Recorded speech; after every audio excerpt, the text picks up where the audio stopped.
Yeah. Hello. Good evening, everyone.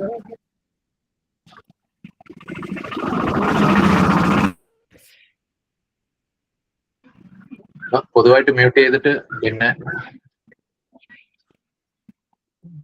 അവര് വീണ്ടും unmute ചെയ്യണം. അതാണ്. Hello. Good evening, everyone.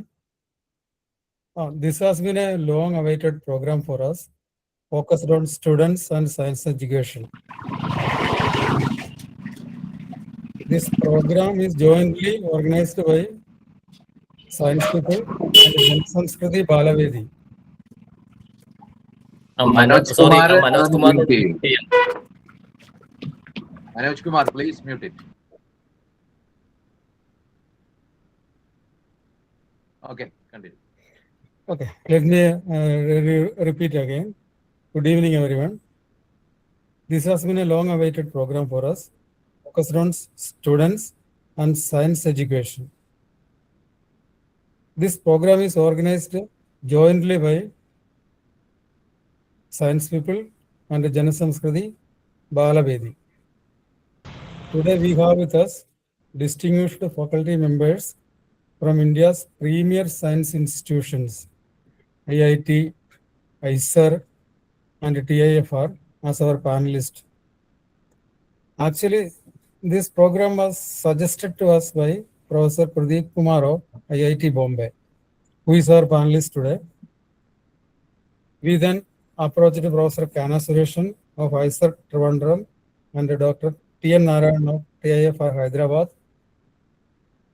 Both readily agreed to be panelists. We also have Dr. Prasad Alex with us as moderator. Now, I invite Dr. Hasina, Janasamskriti Joint Secretary, to deliver the welcome address.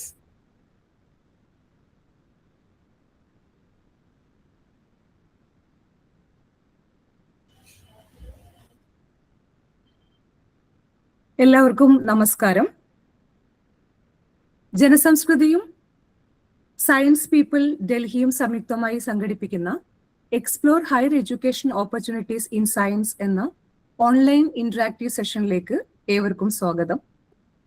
ഇവിടെ പറഞ്ഞതുപോലെ ഇന്ത്യയുടെ premier ഇൻസ്റ്റിറ്റ്യൂട്ടുകളായിട്ടുള്ള IIT, IISER പോലെയുള്ള ഇൻസ്റ്റിറ്റ്യൂട്ടുകളിലെ അധ്യാപകരാണ് ഈ online interactive സെഷനിൽ നമ്മളോട് സംസാരിക്കാൻ വേണ്ടി ഇവിടെ ജോയിൻ ചെയ്തിരിക്കുന്നത്.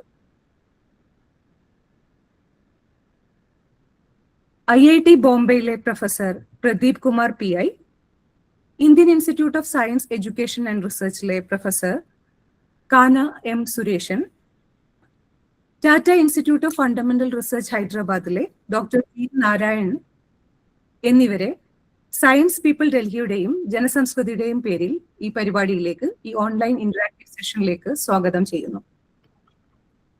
ഇന്നത്തെ സെഷൻ മോഡറേറ്റ് ചെയ്യുന്നത് ശാസ്ത്ര ലേഖകനും ചുങ്കത്തറ മാർത്തോമ കോളേജിലെ രസതന്ത്ര വകുപ്പ് മുൻ തലവനുമായ ഡോക്ടർ പ്രസാദ് അലക്സ് ആണ്. ഡോക്ടർ പ്രസാദ് അലക്സിനെയും ജനസംസ്കൃതിയുടെ പേരിലും സയൻസ് പീപ്പിളിന്റെ പേരിലും ഈ പരിപാടിയിലേക്ക് സ്വാഗതം ചെയ്യുന്നു. അതുപോലെ തന്നെ ജനസംസ്കൃതിയുടെ president Shri VV Sankaranarayan, general secretary Shri PN Baburaj എന്നിവരെയും ഈ പരിപാടിയിലേക്ക് സ്വാഗതം ചെയ്യുന്നു. കൂടാതെ സയൻസ് കൂട്ടായ്മയുടെ അംഗങ്ങൾ, ജനസംസ്കൃതിയിലെ വിവിധ അംഗങ്ങൾ, കേരളത്തിന്റെ തന്നെ ഇന്ത്യയുടെ വിവിധ ഭാഗങ്ങളിൽ നിന്നും കേരളത്തിൽ നിന്നും ഒക്കെ നമ്മളോട് കൂടെ ഇന്ന് ഈ ഓൺലൈൻ ഇന്ററാക്റ്റീവ് സെഷനിൽ അത്രയധികം താല്പര്യമെടുത്ത് ജോയിൻ ചെയ്ത എല്ലാവരെയും, എല്ലാ പാർട്ടിസിപ്പൻസിനെയും അതുപോലെ രക്ഷിതാക്കളെയും ഈ പരിപാടിയിലേക്ക് ഹാർദവമായി സ്വാഗതം ചെയ്യുന്നു. Thank you. Thank you, Dr. Hasina. Now, I invite Mr. Baburaj, Janasamskriti Secretary, to give a brief introduction about Janasamskriti. എല്ലാവർക്കും നമസ്കാരം. ജനസംസ്കൃതി കഴിഞ്ഞ 46 വർഷക്കാലമായിട്ട് ദേശീയ തലസ്ഥാന മേഖലയിൽ പുരോഗമന സാംസ്കാരിക പ്രവർത്തനത്തിൽ ഇടപെട്ടുകൊണ്ട് കേട്ടോ, അൺമ്യൂട്ട് ചെയ്തിട്ട് ചെയ്യണേ. സാംസ്കാരിക രംഗത്ത് പ്രവർത്തനം നടത്തുമ്പോൾ തന്നെ സയന്റിഫിക് രംഗത്തും ശാസ്ത്രീയമായിട്ടുള്ള അതിൻ്റെ പ്രാധാന്യം എല്ലാ കാലത്തും ശാസ്ത്ര സയൻസിന് പ്രാധാന്യമുണ്ടെങ്കിൽ തന്നെയും വർത്തമാനകാല സാഹചര്യത്തിൽ സയൻസിന് നമ്മൾ കൂടുതൽ പ്രാധാന്യം കൊടുക്കേണ്ട ഒരു ഘട്ടത്തിൽ ആ രംഗത്തും ജനസംസ്കൃതി അതിൻ്റെ വിവിധ പ്രവർത്തനങ്ങളുമായിട്ട് മുന്നോട്ട് പോയിക്കൊണ്ടിരിക്കുകയാണ്. അതിൻ്റെ ഭാഗമായിട്ടാണ് നമ്മൾ ഇന്ന് സയൻസ് പീപ്പിളുമായിട്ട് സഹകരിച്ചുകൊണ്ട് നടത്തുന്ന ഈ ടോക്ക്. നമുക്കറിയാം, നമ്മൾ കുട്ടികളിൽ ക്രിട്ടിക്കൽ തിങ്കിങ്, സയന്റിഫിക് ടെമ്പർമെന്റ്, അതേപോലെ തന്നെ ചോദ്യം ചോദിക്കാനുള്ള കഴിവ്, ഇതൊക്കെ വളർത്തിക്കൊണ്ട് വരേണ്ട കാലഘട്ടം, അവരെ സെൽഫ് കോൺഫിഡൻസിൽ വളർത്തിക്കൊണ്ട് വരേണ്ട ഒരു കാലഘട്ടത്തിൽ ആണ് നമ്മൾ പോയിക്കൊണ്ടിരിക്കുന്നത്. ആ ലക്ഷ്യങ്ങൾ വെച്ചുകൊണ്ട് തന്നെയാണ് ജനസംസ്കൃതി കഴിഞ്ഞ കാലങ്ങളിൽ നടത്തുന്ന ഓരോ പ്രവർത്തനങ്ങളും. കഴിഞ്ഞ 20 വർഷക്കാലമായി നടത്തുന്ന സർഗോത്സവങ്ങളാണെങ്കിലും അതിൽ നടത്തുന്ന നമ്മൾ ആ മത്സര ഇനങ്ങളിൽ തിരഞ്ഞെടുക്കുന്ന തീമുകൾ, ഓവറോൾ സർഗോത്സവത്തിന്റെ തീമുകൾ, അതേപോലെ തന്നെ വിവിധ ഇനങ്ങളിൽ തിരഞ്ഞെടുക്കുന്ന തീമുകൾ, അതൊക്കെ കുട്ടികളെ ആ വിഷയങ്ങളിൽ കൂടുതൽ ആലോചിക്കുന്നതിനും അവരുടെ സ്വന്തമായ ഡിസിഷൻ അവർക്ക് ഉണ്ടാക്കിയെടുക്കുന്നതിനും ഒക്കെ സഹായിക്കുന്ന രീതിയിലുള്ള പ്രവർത്തനം ജനസംസ്കൃതി നടത്തിക്കൊണ്ടിരിക്കുന്നു. അതേപോലെ തന്നെ വിവിധ വിഷയങ്ങളെ അധികരിച്ചുകൊണ്ട് ജനസംസ്കൃതി നടത്തുന്ന ലെക്ചർ സീരീസുകൾ, ആ ലെക്ചർ സീരീസിലും ഇത്തരം കുട്ടികൾക്ക് കൂടുതൽ വിജ്ഞാനങ്ങൾ വിവിധ മേഖലകളിൽ നൽകുന്നതിനും അതിലവർക്ക് കൂടുതൽ വിജ്ഞാനം കിട്ടുന്നതിനും വേണ്ടിയുള്ള പ്രവർത്തനങ്ങൾ ജനസംസ്കൃതി കാലാകാലങ്ങളിൽ നടത്തിക്കൊണ്ടിരിക്കുകയാണ്. ഇതിലൊക്കെ പ്രധാനമാണ് നമ്മൾ കൃത്യമായ വിദ്യാഭ്യാസം, അവർക്ക് കൃത്യമായ എഡ്യൂക്കേഷൻ അവർക്ക് കിട്ടുക എന്നുള്ളത്, അതിനു വേണ്ടുന്ന കൃത്യമായ ഇൻഫർമേഷൻ അവർക്ക് കിട്ടുക എന്നുള്ളത്. നമ്മുടെ ഈ കാലത്തിൽ പല രീതിയിലുള്ള ഇൻഫർമേഷൻ പല മേഖലയിലൂടെ ജനങ്ങളിലേക്ക് എത്തുമ്പോൾ അത് കൃത്യമായ രീതിയിൽ ജനങ്ങളിലേക്ക് എത്തിക്കുക, ജനങ്ങൾക്ക് കിട്ടുക എന്നുള്ളത് വളരെ അത്യാവശ്യമായ കാര്യമാണ്. ആ ഒരു ലക്ഷ്യം വെച്ചുകൊണ്ടാണ് ഇന്ന് നടത്തുന്ന ഈ പരിപാടി. എന്താണ് പഠിക്കേണ്ടത്, എവിടെയാണ് പഠിക്കേണ്ടത്, ആരാണ് പഠിപ്പിക്കേണ്ടത്, ഇതൊക്കെ കുട്ടികൾക്ക് അതേപോലെ തന്നെ രക്ഷിതാക്കൾക്കും അതിനെപ്പറ്റി ഒരു ധാരണ ഉണ്ടാക്കി കൊടുക്കുക എന്നുള്ള ലക്ഷ്യത്തോടെ ഇന്ത്യയിലെ തന്നെ ഏറ്റവും മോസ്റ്റ് റെപ്യൂട്ടഡ് ഇൻസ്റ്റിറ്റ്യൂട്ടായ IIT, ഐസർ, അതേപോലെ TIFR, ഇതിലെ പ്രഗത്ഭരായ വ്യക്തികൾ ഇന്ന് നമ്മളോട് സംവദിക്കുകയാണ്. ആ പരിപാടിക്ക് ജനസംസ്കൃതിയുടെ എല്ലാവിധ ആശംസകളും നേരുന്നു. ഈ പരിപാടിയിൽ പങ്കെടുത്ത എല്ലാവരുടെയും ഒരിക്കൽ കൂടി അഭിവാദ്യം ചെയ്തുകൊണ്ട് നിർത്തുന്നു. നന്ദി. Thank you, Mr. Baburaj. Now I request Mr. Ramesh MV from Science People to give a brief introduction about Science People.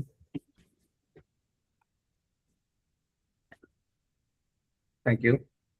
Science People is an initiative started by a small group of science enthusiasts in Delhi during 2018 and 2019. The aim of this initiative is to take science and temper and work against pseudoscience.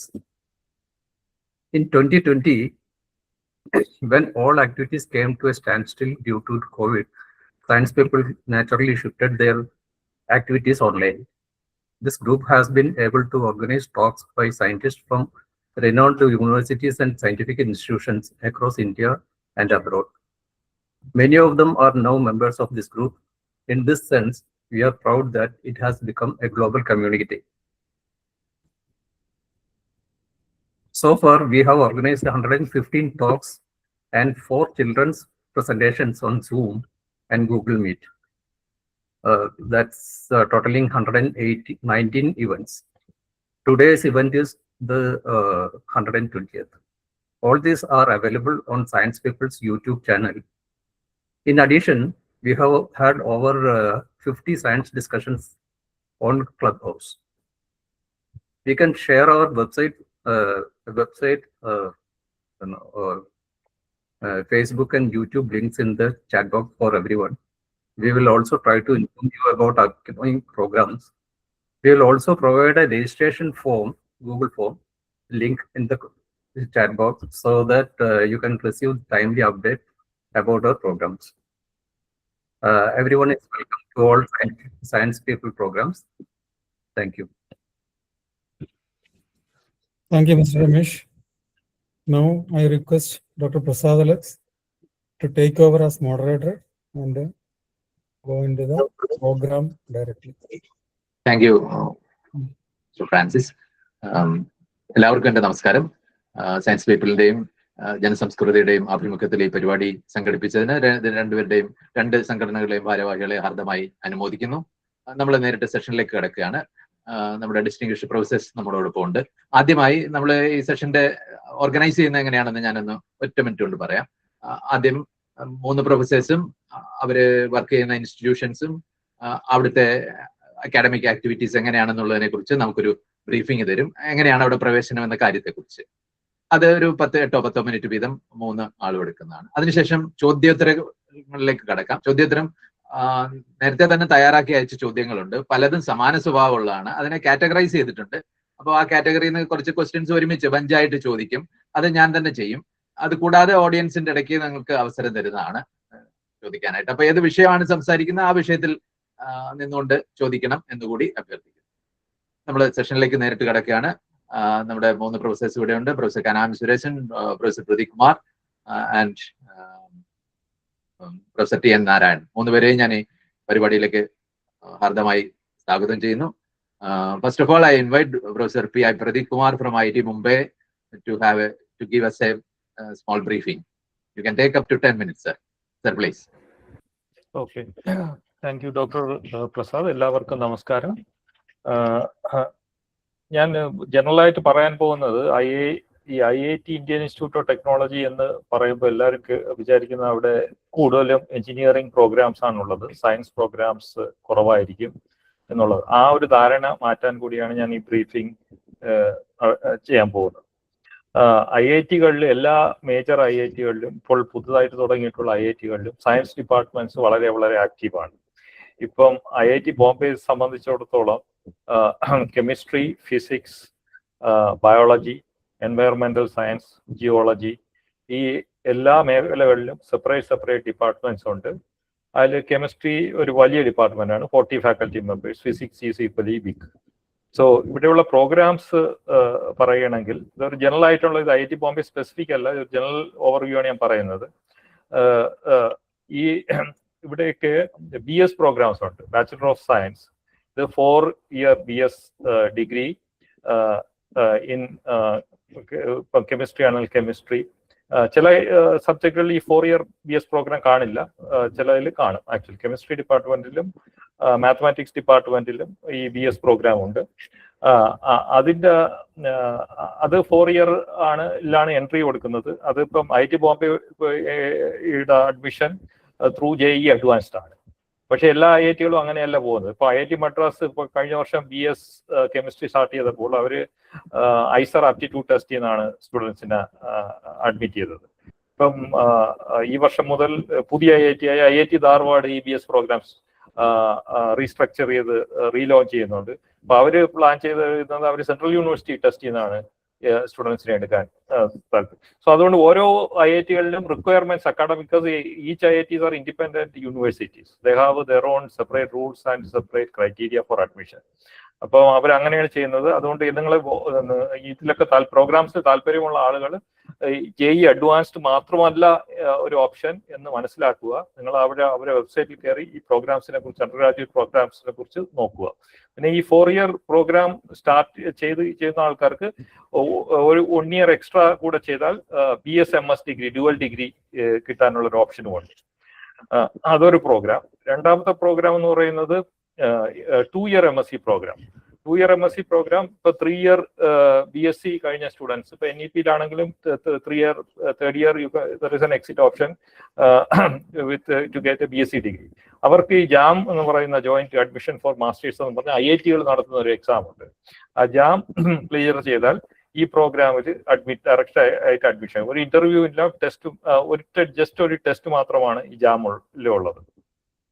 അത് 4 semester programme. അതിലൊരു advantage എന്ന് വെച്ചാൽ ഈ last 2 semesters lot of research you can do. Actually you will start doing the project in the 3rd semester.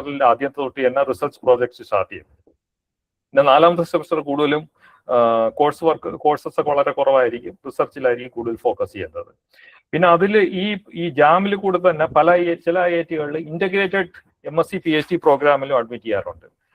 ഇപ്പൊ കെമിസ്ട്രിയിൽ തന്നെ integrated MSc PhD അല്ലെങ്കിൽ MSc 2 year MSc അല്ലെങ്കിൽ integrated PhD പ്രോഗ്രാമിലും ചില സബ്ജക്റ്റുകളിൽ അഡ്മിറ്റ് ചെയ്യാറുണ്ട്. അത് നിങ്ങൾ ഒരു ഓപ്ഷൻ അവർക്ക് ആ ഇൻസ്റ്റിറ്റ്യൂട്ടിൽ തന്നെ CSIR നെറ്റ് JRF ഒന്നും വേണ്ട, ഡയറക്റ്റ് ആയിട്ട് അവർക്ക് PhD കണ്ടിന്യൂ ചെയ്യാം. ആക്ച്വലി ഈ MSc ജാമിൽ കൂടെ അഡ്മിറ്റ് ചെയ്ത സ്റ്റുഡൻസ്. പിന്നെ ഉള്ള മെയിൻ പ്രോഗ്രാം PhD പ്രോഗ്രാം വളരെ ആക്റ്റീവ്, എല്ലാ IIT-കളും വളരെ ആക്റ്റീവ് പ്രോഗ്രാമാണ്. 4 to 5 years. അത് after MSc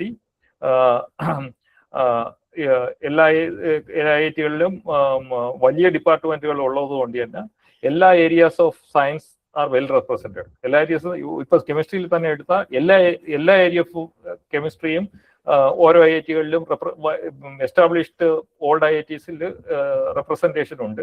theoretical chemistry, organic chemistry, chemical biology, ആ രീതിയിൽ ഏത് സബ്ജക്ട് എടുത്താലും ഏത് ഏരിയ എടുത്താലും നിങ്ങൾക്ക് അങ്ങനെയുള്ള റിസർച്ച്. അതുപോലെ തന്നെയാണ് ഫിസിക്സിലും മാത്തമാറ്റിക്സിലും എൻവയറമെന്റൽ സയൻസിലും ജിയോളജിയിലും വരുന്നത്. പിന്നെ ഉള്ളത് ഇന്റേൺഷിപ്പ് പ്രോഗ്രാം എന്ന് പറയുന്നത് നിങ്ങൾക്ക് എല്ലാവർക്കും അറിയാവുന്നതാണ്. നമ്മൾ BSc സ്റ്റുഡൻസ്, MSc സ്റ്റുഡൻസിന്റെ നിങ്ങൾക്ക് മാൻഡേറ്ററി ഇന്റേൺഷിപ്പ് ഉള്ളതുകൊണ്ട് നിങ്ങൾക്ക് അറിയാവുന്നതാണ്. പക്ഷെ അതും ഓരോ ഇൻസ്റ്റിറ്റ്യൂട്ടുകളിലും വ്യത്യാസമാണ്, ഓരോ IIT-കളിലും വ്യത്യാസമാണ്. IIT ബോംബെ ഇന്റേൺഷിപ്പ് അതൊരു പെയ്ഡ് ഇന്റേൺഷിപ്പ് ആണ്. അവരൊരു ഫീ ചാർജ് ചെയ്യും. അത് ചെയ്ത് ആ ഫീ പേ ചെയ്താൽ മാത്രമേ എടുക്കൂ. അതിന്റെ 2 രീതിയിൽ അതിന് അഡ്മിഷൻ ഉണ്ട്. ഒന്ന് ഒരു ഓർഗനൈസ്ഡ് പ്രോഗ്രാം ഉണ്ട്, IIT അഡ്വർടൈസ് ചെയ്ത് റൺ ചെയ്യുന്ന പ്രോഗ്രാം. അത് സെക്കൻഡ് ഇയർ MSc സ്റ്റുഡൻസിന്റെ last semester that means 4th semester അവർ കംപ്ലീറ്റ്ലി ഫ്രീ ആയിരിക്കണം, ഒരു കോഴ്സും കാണരുത്. എന്നാൽ അവർക്ക് വന്ന് ഇവിടെ പ്രോജക്റ്റ് ചെയ്യാം, ഇന്റേൺ ആയിട്ട് വന്ന് MSc പ്രോജക്റ്റ് ചെയ്യാനുള്ള ഒരു ഓപ്ഷൻ ഉണ്ട്. പിന്നെ അല്ലെങ്കിൽ ഇങ്ങനെ പ്രോജക്റ്റ് ചെയ്യണമെങ്കിൽ വേറെ പ്രൊഫസേഴ്സിനെ ഡയറക്റ്റ് ആയിട്ട് കോൺടാക്ട് ചെയ്തിട്ട് you can also pay the fee and do the project. അത് വേറെ IIT-കളിൽ വ്യത്യാസമായിരിക്കും. ചില IIT-കളിൽ ഫീ ഒന്നും ബാധകമല്ല, അപ്പൊ അവർ ഫീ ഒന്നും വാങ്ങിക്കാറില്ല. പിന്നെ short term internship, summer internship, ഇപ്പം മെയ് ജൂൺ 2 month ഇന്റേൺഷിപ്പ് എന്നും പറഞ്ഞ് അങ്ങനെ ഒരു ഓപ്ഷൻസും ഉണ്ട്.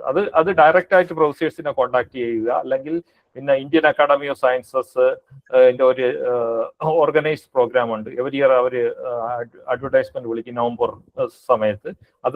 അതിൽ കൂടെ അപ്ലൈ ചെയ്ത്, അത് കോളേജ് സ്റ്റുഡൻസിനാണ് കൂടുതൽ അവർ പ്രിഫറൻസ് കൊടുക്കുന്നത്. കോളേജ്, യൂണിവേഴ്സിറ്റി, സ്റ്റേറ്റ് യൂണിവേഴ്സിറ്റി സ്റ്റുഡൻസിന്. IIT IISER സ്റ്റുഡൻസിന് അവർ പ്രിഫർ ചെയ്യാറില്ല. അതുവഴി IIT-ലും IISER-ലും ഒക്കെ ഇന്റേൺ ചെയ്യാൻ പറ്റും. ഇതാണ് എസ്റ്റാബ്ലിഷ്ഡ് പ്രോഗ്രാം എന്നുള്ളത്.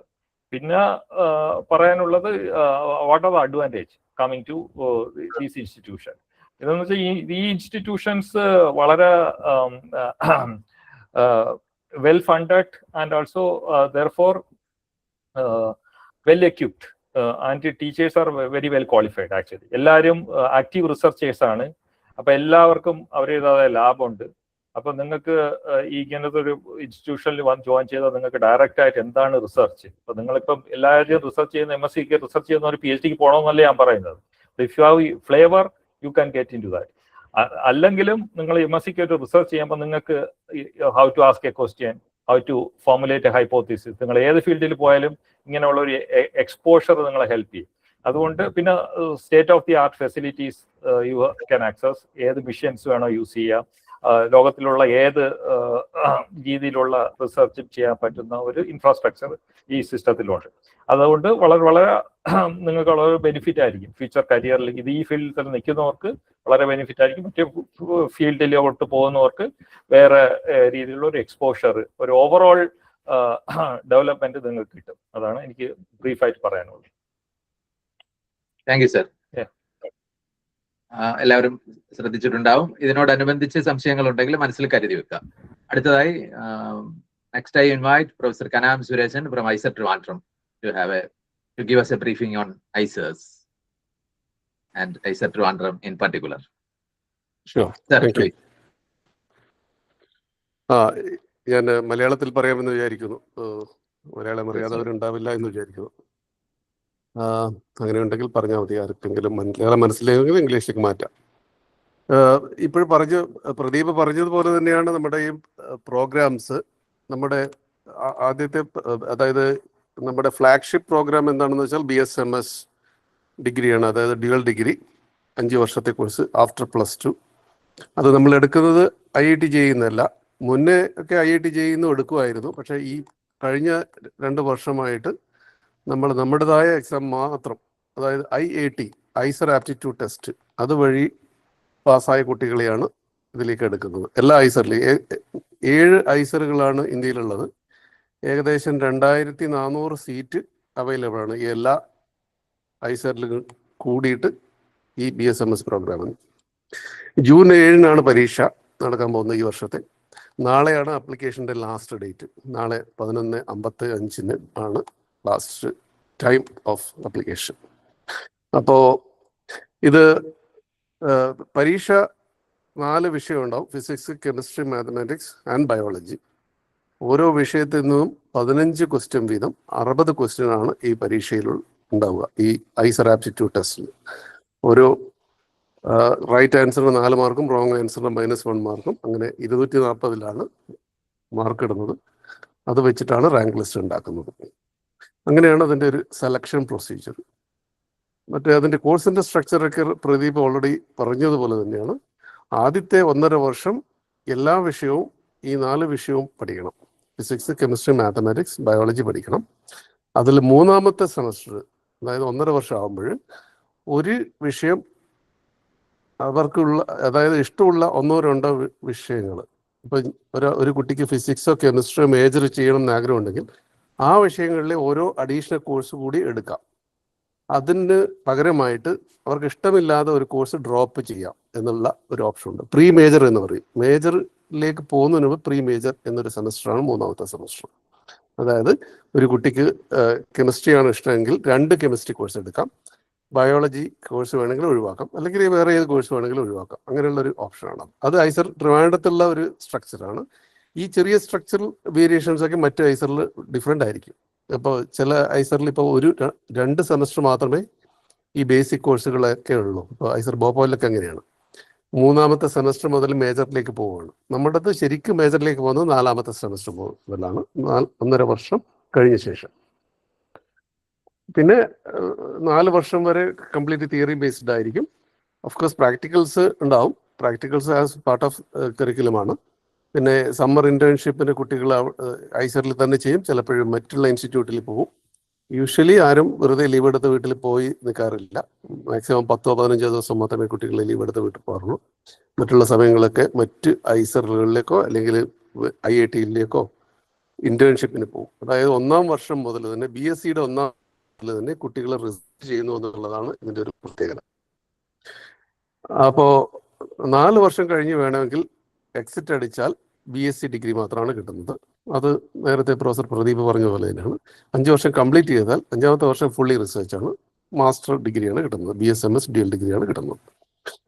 ഇതാണ് അതിനെക്കുറിച്ച് പറയാനുള്ളത്. 2-ാമത്തെ എൻട്രി അഗെയിൻ മാസ്റ്റേഴ്സാണ്. 2 വർഷത്തെ മാസ്റ്റേഴ്സ് കോഴ്സാണ്. അതിന് നമ്മുടേതായ എൻട്രൻസ് ഉണ്ട്. അഗെയിൻ ഐസർ തിരുവനന്തപുരം നടത്തുന്ന എൻട്രൻസ്. ഇതിപ്പോൾ എല്ലാ ഐസറിലും ഈ മാസ്റ്റേഴ്സ് പ്രോഗ്രാം ഇല്ല, ചില ഐസറുകളിലുണ്ട്. അപ്പോൾ ഐസർ ട്രിവാൻഡ്രത്ത് ഇതുണ്ട്. അപ്പോൾ നമ്മൾ നടത്തുന്ന ഒരു ഓഫ്ലൈൻ പരീക്ഷയാണ്.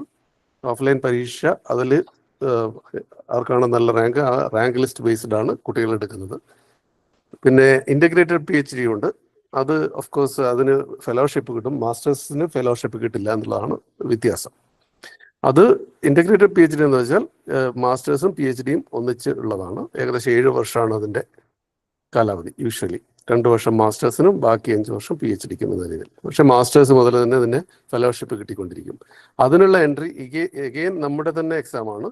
പ്ലസ് ജാമിനെ കുറിച്ച് ഓൾറെഡി പ്രൊഫസർ പ്രദീപ് പറഞ്ഞു കഴിഞ്ഞു. ആ ജാം പാസ്സായ കുട്ടികൾക്കും നല്ല റാങ്കോടുകൂടി പാസ്സായ കുട്ടികൾക്കും ഡയറക്റ്റ് ഈ IPHD-ക്ക് വരാം. പക്ഷേ പ്രൊവൈഡഡ് ദേ ഷുഡ് പാസ് അവർ ഇന്റർവ്യൂ ഉണ്ട് 2 പേർക്കും. നമ്മുടെ പരീക്ഷ എഴുതിയ കുട്ടികൾക്കും, അതായത് ഐസറിൻ്റെ പരീക്ഷ എഴുതിയ കുട്ടികൾക്കും, അതുപോലെ ജാം ക്ലിയർ ചെയ്ത കുട്ടികൾക്കും ഇന്റർവ്യൂ പാസ്സായാൽ മാത്രമേ ഇൻ്റഗ്രേറ്റഡ് PhD-യിൽ എടുക്കാറുള്ളൂ. പിന്നെ അടുത്ത എൻട്രി പോയിന്റ് എന്താണെന്ന് വെച്ചാൽ PhD ആണ്. ആഫ്റ്റർ മാസ്റ്റേഴ്സ് ഒക്കെ കഴിഞ്ഞിട്ട് PhD-ക്ക് വരാം. യൂഷ്വലി എടുക്കുന്നത് CSIR അല്ലെങ്കിൽ UGC JRF ഉള്ള കുട്ടികളെയാണ് കൂടുതലും പ്രിഫർ ചെയ്യുന്നത്. എന്നിരുന്നാലും ഗേറ്റ് നല്ല പെർസെൻറ്റൈലോട് കൂടി പാസ്സായ കുട്ടികളെയും എടുക്കാറുണ്ട്. 90% ആൻഡ് എബോവ് ഉള്ള കുട്ടികളെ ഷോർട്ട് ലിസ്റ്റ് ചെയ്യാറുണ്ട്. ഇൻ്റർവ്യൂവിൽ പെർഫോമൻസ് വെച്ചിട്ടാണ് ഫൈനലി എടുക്കുന്നത്. പിന്നെ ഈ ഫസ്റ്റ് റാങ്കിന് ഈച്ച് MSc ഓരോ യൂണിവേഴ്സിറ്റിയിലുള്ള ഫസ്റ്റ് റാങ്ക് ഹോൾഡേഴ്സിന് അവർക്ക് ഈ ഇൻസ്പയർ ഫെലോഷിപ്പ് കിട്ടും. അവർക്കും ഈ പ്രോഗ്രാമിന് അപ്ലൈ ചെയ്യാം. പക്ഷേ ഒരു കണ്ടീഷണൽ എൻട്രിയാണ് കൊടുക്കുന്നത്. അത് ഫൈനലി DST അപ്രൂവ് ചെയ്താൽ മാത്രമേ, അവരുടെ പൈസ ഇങ്ങോട്ട് വന്നാൽ മാത്രമേ അത് ഫോർമലി എൻറോൾഡ് ആവുള്ളൂ എന്നുള്ളതാണ്. പക്ഷെ അങ്ങനെയും ഒരു പോസിബിലിറ്റീസ് ഉണ്ട് കയറാൻ വേണ്ടിയിട്ട്. ഇത്രയാണ് ഉള്ളത്. മറ്റ് ഇന്റേൺഷിപ്പൊക്കെ പ്രദീപ് പറഞ്ഞതുപോലെ തന്നെയാണ്. നമുക്ക് പൈസ വാങ്ങിക്കാറില്ല, ഫ്രീ ആണ്. പക്ഷേ വളരെ കോമ്പറ്റീറ്റീവാണ്. യൂഷ്വലി ഒരു വർഷം മുന്നേ തന്നെ കുട്ടികൾ അപ്രോച്ച് ചെയ്യും ഓരോ ഫാക്കൽറ്റിയെ. അപ്പോൾ യൂഷ്വലി ഒരു വർഷം മുന്നേ തന്നെ ഫില്ലാവാറുണ്ട് ഈ പൊസിഷൻസൊക്കെ. യൂഷ്വലി പ്രിഫർ ചെയ്യുന്ന 3 മാസം അതിൽ കൂടുതലുള്ള ഇന്റേൺഷിപ്പാണ്. അതിൽ താഴെയുള്ള ഇന്റേൺഷിപ്പ് യൂഷ്വലി ആരും പ്രിഫർ ചെയ്യാറില്ല. ഇത്രയാണ് പറയാനുള്ളത്. ഇനി എന്തെങ്കിലും സംശയം ഉണ്ടാകുമെങ്കിൽ ആ സമയത്ത് നമുക്ക് സംസാരിക്കാം. സാർ മ്യൂട്ടാണ്. പ്രസാദ് സാർ മ്യൂട്ടാണ്. Thank you sir. We had a good briefing regarding IISER. ഇനി സംശയം ഉണ്ടെങ്കിൽ പിന്നീട് നമുക്ക് അതേക്കുറിച്ച് ചോദിക്കാവുന്നതാണ്. അടുത്തതായിട്ട് professor TN Narayanan from Tata institute of fundamental research, Hyderabad. Sir please ഇൻസ്റ്റിറ്റ്യൂട്ടിനെ കുറിച്ച്. Thank you doctor Prasad Alex. എല്ലാവർക്കും നമസ്കാരം. ആദ്യം തന്നെ ജനസംസ്കൃതിയും സയൻസ് പീപ്പിളുടെയും ഈ പ്ലാറ്റ്ഫോമിലേക്ക് വീണ്ടും വരാൻ സാധിച്ചതിൽ എന്റെ സന്തോഷം അറിയിക്കുന്നു. അപ്പൊ ഞാൻ ചെറിയൊരു പ്രസന്റേഷൻ ആണ് ഞാൻ ഉദ്ദേശിക്കുന്നത്. അത് കൂടുതൽ TIFR-നെ കുറിച്ച് ഒന്ന് അറിയാൻ വേണ്ടിയിട്ടാണ്. അത് എല്ലാവർക്കും കാണാമെന്ന് വിചാരിക്കുന്നു. അപ്പോൾ TIFR-നെ കുറിച്ച് ഒരു മിസ്കൺസെപ്ഷൻ ഉണ്ട്. കാരണം പലരുടെയും സംശയം ഇത് ടാറ്റയുടെ ഒരു ഇൻസ്റ്റിറ്റ്യൂട്ട് ആണ് എന്നുള്ള രീതിയിലാണ്. ഇപ്പോൾ TIFR എന്ന് പറഞ്ഞത് Tata institute of fundamental research ഒരു ഓട്ടോണമസ് ഇൻസ്റ്റിറ്റ്യൂട്ട് ആണ്. അതിന്റെ ഡിപ്പാർട്ട്മെന്റ് ഓഫ് അറ്റോമിക് എനർജിയാണ്. അത് ഒരു ഡീപ് ടു ബി യൂണിവേഴ്സിറ്റിയാണ്. അത് സ്റ്റാർട്ട് ചെയ്തത് ഹോമി ജഹാംഗീർ ഭാവെയാണ് ഇൻ 1945. അദ്ദേഹമാണ് വിത്തിൻ IISc അകത്താണ് തുടങ്ങിയത്. ആ വർഷം തന്നെ പണ്ഡിറ്റ് ജവഹർലാൽ നെഹ്റു ഒരു ക്രീം സ്ഥലം, ഒരു ലൊക്കേഷൻ ബോംബെയിൽ കണ്ടുപിടിച്ച് കൊളാബ എന്നുള്ള ബോംബെയുടെ സദേൺ ടിപ്പില് ആണ് ഇത് ഒരു ക്യാമ്പസ് എസ്റ്റാബ്ലിഷ് ചെയ്തു. ബോംബെയിൽ പിന്നെ ഓവർ ദ ഇയേഴ്സ് പലതരത്തിലുള്ള ഡെവലപ്മെന്റ്സ് ഈ TIFR-ൽ ഉണ്ടായി. ബ്രാഞ്ച് ഔട്ട് ചെയ്തു, ഡിഫറെന്റ് സെന്റേഴ്സ് ബ്രാഞ്ച് ഔട്ട് ചെയ്തു. അപ്പോൾ എനിക്ക് പറയാനുള്ളത്, ഇത് ഒരു ഗവൺമെന്റ് ഇൻസ്റ്റിറ്റ്യൂഷനാണ്. Under department of atomic energy കീഴിലുള്ള ഒരു ഇൻസ്റ്റിറ്റ്യൂഷനാണ്. അപ്പൊ ഞങ്ങൾക്ക് ഇവിടെ മാത്രമല്ല, ഇതിന്റെ ക്രീം മെസ്സേജ് എന്തായിരുന്നു, ഇനീഷ്യൽ മോട്ടോ എന്തായിരുന്നു എന്ന് വെച്ച് കഴിഞ്ഞാൽ, ഫണ്ടമെന്റൽ സയൻസ് വളരെ ഉണ്ടായിരുന്നില്ല. അപ്പൊ ആ ഫണ്ടമെന്റൽ സയൻസിനെ എങ്ങനെ ഇന്ത്യയിൽ കൊണ്ടുവരാം, അത് പലതരത്തില് നമ്മുടെ ടെക്നോളജിയെ ഹെൽപ്പ് ചെയ്തു. For example, first digital electronic computer ഇന്ത്യയിൽ ഡെവലപ്പ് ചെയ്ത TIFR-ന്റെ ഇനീഷ്യേറ്റീവിലാണ്. GMRT എന്ന് പറഞ്ഞ giant metre radio telescope initiate ചെയ്തു. ISRO, BARC തുടങ്ങിയിട്ടുള്ള സ്ഥാപനങ്ങൾ ഇനീഷ്യേറ്റ് ചെയ്തത് TIFR-ന്റെ അകത്താണ്. LIGO പ്രോഗ്രാം തുടങ്ങിയ വേരിയസ് നാഷണൽ ഇനീഷ്യേറ്റീവ്സ് വന്നത് TIFR-ന്റെ അകത്തുനിന്നാണ്. അപ്പോ അതില് മെയിൻ സെന്റർ മുംബൈയാണ്, കൊളാബ എന്നുള്ള ക്യാമ്പസിലാണ്. അവിടെ വേരിയസ് ഡിപ്പാർട്ട്മെന്റ്സ് ഉണ്ട്. Chemical science, biological science, almost എല്ലാം തിയററ്റിക്കൽ ആൻഡ് എക്സ്പെരിമെന്റൽ ബ്രാഞ്ചസ് അവിടെ റെപ്രസെന്റ് ചെയ്യുന്നുണ്ട്. മാത്തമാറ്റിക്സ് ഉണ്ട്, കമ്പ്യൂട്ടർ സയൻസ്, ടെക്നോളജി ഉണ്ട്. അതിന്റെ തന്നെ TIFR-ന്റെ ഭാഗമാണ് Homi Bhabha centre for science education. സയൻസ് എഡ്യൂക്കേഷന് വേണ്ടിയിട്ട് ട്രെയിനിങ്ങും റിസർച്ചും നടക്കുന്ന, പലതരത്തിലുള്ള സയൻസ് എഡ്യൂക്കേഷനെ കുറിച്ചുള്ള റിസർച്ച് നടക്കുന്ന ഒരു TIFR-ന്റെ കീഴിലുള്ള ഒരു സെന്ററാണ് Homi Bhabha centre for science education എന്നുള്ളത്. അപ്പോൾ പിന്നെ വേരിയസ് ഫീൽഡ് സ്റ്റേഷൻസ് ഉണ്ട്. ഈ ഫീൽഡ് സ്റ്റേഷൻസ് ഒന്നും അക്കാദമിക്കലി ലിങ്ക്ഡ് അല്ല. പല റിസർച്ചേഴ്സ്, ഈ സെന്റേഴ്സിലുള്ള റിസർച്ചേഴ്സുമായിട്ട് ഡയറക്ട്ലി കണക്ട് ചെയ്തിട്ടുള്ള ഫീൽഡ് സ്റ്റേഷൻസ് ആണ്. പക്ഷേ various other academic centres, there are 7 other academic centers for TIFR. അതിൽ ഒന്ന് മുംബൈയിലുണ്ട്. മുംബൈയിൽ 2 എണ്ണം ഉണ്ട്. TIFR-ന്റെ മെയിൻ ക്യാമ്പസ് കൂടാതെ Homi Bhabha centre for science education. ഹൈദരാബാദിലുണ്ട്, പൂനെയിലുണ്ട്, ബാംഗ്ലൂരിലുണ്ട്. ബാംഗ്ലൂരിൽ തന്നെ 3 ഡിഫറെന്റ് സെന്റേഴ്സ് ഉണ്ട്. അപ്പോൾ TIFR-ന്റെ വേരിയസ് സെന്റേഴ്സ് ഏതൊക്കെയെന്ന് ചോദിച്ചു കഴിഞ്ഞാൽ, TIFR Mumbai campus, national centre for biological sciences ബാംഗ്ലൂരിലുള്ളത്, ICTS ബാംഗ്ലൂരിലുള്ള international centre for theoretical science Bangalore, centre for applicable mathematics ബാംഗ്ലൂരിൽ, NCRA national centre for radio astronomy പൂനെയിലുള്ളത്, Homi Bhabha centre for science education മുംബൈയിലുള്ളത്, പിന്നെ TIFRന്റെ ലേറ്റസ്റ്റ് അഡീഷൻ ആണ് TIFR ഹൈദരാബാദിലുള്ള ഈ ക്യാമ്പസ്. അപ്പോൾ ഹൈദരാബാദില് എന്ന് പറഞ്ഞു കഴിഞ്ഞാൽ അതിപ്പോ തന്നെ ഒരു ചോദ്യം ഇതിൽ പ്ലാറ്റ്ഫോമിൽ വന്നത് എന്താണ് ഇന്റർഡിസിപ്ലിനറി സയൻസ്. ആദ്യം ഞാൻ ബോംബെയിലെ സ്ട്രക്ചർ കാണിച്ചു. ബോംബെയിലെ സ്ട്രക്ചർ ഡിപ്പാർട്ട്മെന്റ് സ്ട്രക്ചർ ആണ്. TIFRലേക്ക് വരുമ്പോഴും അങ്ങനെ ഒരു ഡിപ്പാർട്ട്മെന്റ് സ്ട്രക്ചർ ഇല്ല. ഇവിടെ 3 ഡിഫറെന്റ് തീംസ് ആണ്. ലൈഫ്, ലൈറ്റ്, മാറ്റർ എന്ന് പറഞ്ഞ 3 ഡിഫറെന്റ് തീംസിന് അടിസ്ഥാനമായിട്ടുള്ള റിസർച്ച് ആണ് നടക്കുന്നത്. അപ്പോൾ ഇവിടെ physics, chemistry, biology, entry physics, chemistry, biology എന്നുള്ള 3 സ്ട്രീം എന്നുള്ള സ്റ്റുഡൻസിനെ ആണെങ്കിൽ കൂടി, അപ്ലൈഡ് മാത്തമാറ്റിക്സ് എന്നുള്ള 3 ഡിഫറെന്റ് സ്ട്രീംസ് എന്നുള്ള സ്റ്റുഡൻസ് ആണെങ്കിൽ കൂടി, വൺസ് അവർ ജോയിൻ ചെയ്ത് കഴിഞ്ഞാൽ അവർക്ക് different domains of their interest എടുക്കാൻ പറ്റും. ഫോർ എക്സാമ്പിൾ, ഒരു ഫിസിക്സ് സ്റ്റുഡന്റിന്റെ കോർ ഫിസിക്സ് ആയിട്ട് അണ്ടർ ഗ്രാജുവേറ്റ് സ്റ്റഡീസ് നടത്തിയ ഒരാൾക്ക് കംപ്ലീറ്റ്ലി സ്വിച്ച് ചെയ്തിട്ട് ബയോളജി അല്ലെങ്കിൽ കെമിസ്ട്രി, ഹാർഡ് കോർ ബയോളജി പ്രോബ്ലംസിന് വേണ്ടിയിട്ട് അഡ്രസ് ചെയ്തുകൊണ്ടുള്ള റിസർച്ച് കണ്ടക്ട് ചെയ്യാൻ സാധിക്കും. മറ്റ് IITs നിന്നും ഐസറിൽ നിന്നും വ്യത്യസ്തമായിട്ട് നിങ്ങൾക്ക് ഇപ്പോൾ കാര്യമായിട്ട് അണ്ടർ ഗ്രാജുവേറ്റ് പ്രോഗ്രാംസ് ഇല്ല. എന്ന് പറഞ്ഞു കഴിഞ്ഞാൽ മാസ്റ്റേഴ്സ് പ്രോഗ്രാംസ്, ചില മാസ്റ്റേഴ്സ് പ്രോഗ്രാംസ് നിങ്ങൾ ഡിസൈൻ ചെയ്തത് ഉണ്ട്. പക്ഷേ കാര്യമായിട്ട് നിങ്ങളുടെ PhD, ഇന്റഗ്രേറ്റഡ് PhD 2 തരങ്ങളിലെ 2 സ്ട്രീംസ് ആണ് ഇവിടെ എൻട്രി ഉള്ളത്. ഹൈദരാബാദിൽ മാത്രമല്ല മറ്റ് 6 സെന്റേഴ്സിലും. ഇപ്പോൾ ഇവിടുത്തെ ഈ ഹൈദരാബാദിന്റെ പ്രത്യേകതയാണ് ഇതിന് ഒരു ഡിപ്പാർട്ട്മെന്റ് ലെസ് സ്ട്രക്ചർ ഉണ്ട്. അത് ഒരുപാട് തരത്തിൽ നോൺ ട്രഡീഷണൽ റിസർച്ച് കണ്ടക്ട് ചെയ്യാൻ, ഇന്റർഡിസിപ്ലിനറി കോൺസെപ്റ്റിലുള്ള റിസർച്ച് കണ്ടക്ട് ചെയ്യാൻ ഞങ്ങൾ സഹായിക്കും. അതിന്റെ ഡീറ്റെയിൽസിലേക്ക് നമുക്ക് വരാം. അപ്പോൾ ഹൈദരാബാദ് സ്റ്റാർട്ട് ചെയ്ത് 2008 ആണ് തുടങ്ങിയത്. ഫൗണ്ടേഷൻ സ്റ്റോൺ ബൈ അന്നത്തെ then prime minister Manmohan Singh ചെയ്തു. അതിനുശേഷം വേരിയസ് ടൈം 2017 ആകുമ്പോഴേക്കും ഞങ്ങളുടെ പെർമനന്റ് ക്യാമ്പസിൽ മൂവ് ചെയ്തു. അപ്പോൾ ഇവിടെ കാര്യമായിട്ട് 2 തരത്തിലുള്ള മോഡ് ഓഫ് എൻട്രി ആണ് ഉള്ളത്. PhD പ്രോഗ്രാംസിനും ഇന്റഗ്രേറ്റഡ് PhD പ്രോഗ്രാമിനും വേണ്ടിയിട്ട്. ഞാൻ പറഞ്ഞു ഇന്റർഡിസിപ്ലിനറി എന്ന് നമ്മൾ പറയുമെങ്കിൽ കൂടി ഫിസിക്സ്, കെമിസ്ട്രി, ബയോളജി ഈ 3 സ്ട്രീം എന്നുള്ള സ്റ്റുഡൻസിന് അഡ്മിഷൻ എടുത്ത് വൺസ് അവർ ജോയിൻ ചെയ്തതിന് ശേഷം അവരുടെ ബേസിക് കോഴ്സ് വർക്ക്സ് അവരുടെ ഡിസിപ്ലിനിൽ കഴിഞ്ഞതിന് ശേഷമാണ് അവർക്ക് ഈ റിസർച്ച് ഡൊമൈൻ സ്വിച്ച് ചെയ്യാനുള്ള ഒരു ഓപ്ഷൻ കിട്ടുക. അപ്പൊ ഞങ്ങളുടെ എല്ലാ സെന്റേഴ്സിലും ഉള്ള ഒരു എൻട്രി മെത്തേഡാണ് ഞാൻ പറയാൻ പോകുന്നത്. TIFR ഹൈദരാബാദിന് മാത്രമല്ല, ഞങ്ങളുടെ TIFRന് എല്ലാ സെന്റേഴ്സിനും കൂടിയിട്ട് ഞങ്ങളുടെ ഒരു കോമൺ ഒരു GS ഗ്രാജുവേറ്റ് സ്റ്റഡീസിന്റെ ഒരു എൻട്രൻസ് എക്സാമിനേഷൻ ഉണ്ട്. ടിപ്പിക്കലി ഇത് ഒരു സെപ്റ്റംബർ ഒക്ടോബറിൽ കാൽഫോർ ചെയ്യും. ഒക്ടോബർ പകുതിയൊക്കെ ആകുമ്പോഴേക്കും അതിന്റെ എൻഡ് ചെയ്യും, അതിന്റെ ആപ്ലിക്കേഷൻ എൻഡ് ചെയ്യും. ഡിസംബറിൽ എക്സാം നടക്കും.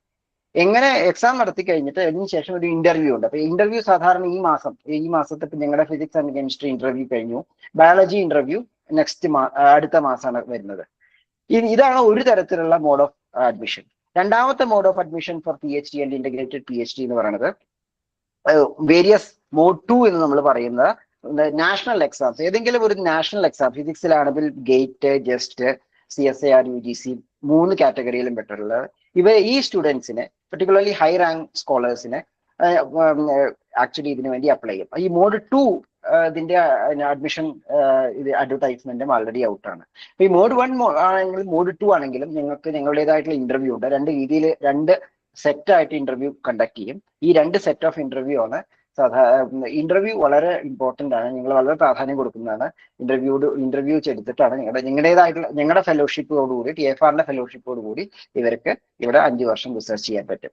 ബയോളജിക്ക് എല്ലാ നാഷണൽ ഈ GS എക്സാമിന്റെയും അതുപോലെ നാഷണൽ എക്സാംസിന്റെയും എല്ലാം കൂടി ഒരു സെപ്പറേറ്റ് കാൽഫോർ ചെയ്തിട്ട് അവിടെ ഒരു ഒന്നിച്ചാണ് ഇന്റർവ്യൂ നടത്തുക. ഫിസിക്സും കെമിസ്ട്രിയും 2 മോഡായിട്ടാണ് അഡ്മിഷൻ നടക്കുക.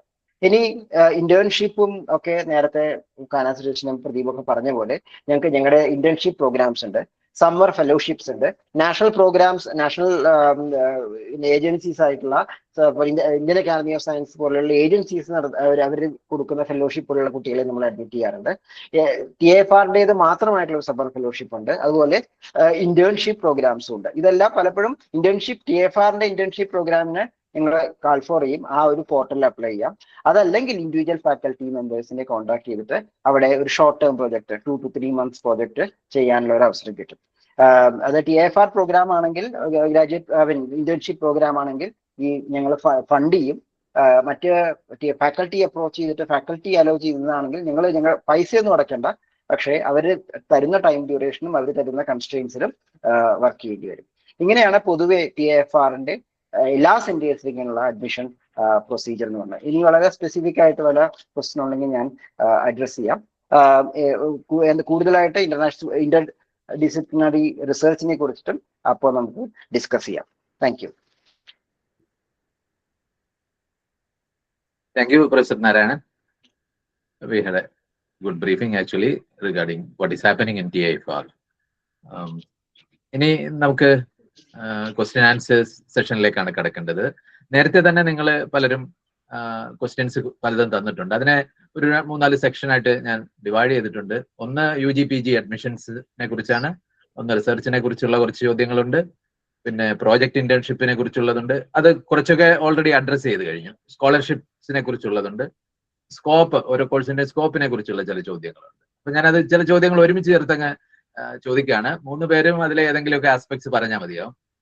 ഐസർ എൻട്രൻസ് എക്സാം സിലബസ് മോഡലിനെ കുറിച്ചാണ് ഒരു ചോദ്യം. ഓൾറെഡി കനാൽ സാർ അതിനെക്കുറിച്ച് സൂചിപ്പിച്ചിട്ടുണ്ട്. അടുത്ത ഒരു ചോദ്യം, what skill should I start building from class 11 itself? PCM, physics chemistry maths പഠിച്ചവർക്ക് എന്താ ചെയ്യാൻ കഴിയുന്നുണ്ട്? SSLC A+ വേണോ? അതേക്കുറിച്ചൊരു ചോദ്യമുണ്ട്. അപ്പോ ഈ ക്വസ്റ്റ്യൻസ് ഒന്ന് കനാൽ സാറ് തുടങ്ങി ഒന്ന് അഡ്രസ് ചെയ്ത് തുടങ്ങിയാൽ നന്നായി. ഇത് 1 by 1 ആയിട്ടായിരിക്കും നമ്മൾക്ക് അഡ്രസ് ചെയ്യാൻ എളുപ്പം. ഇത് ഫസ്റ്റ് കേട്ടത് ഓർമ്മയുള്ളത് A+ വേണമെന്നുള്ളത്. A+ വേണമെന്ന് നിർബന്ധമില്ല. A+ന്റെ പ്രശ്നങ്ങളൊക്കെ നമുക്ക് അറിയുന്നതാണ്. ജസ്റ്റ് A+ എന്ന് വെച്ചാൽ അതിലൊരു മാർക്കിന്റെ ഒരു കേൾക്കാമല്ലോ അല്ലേ?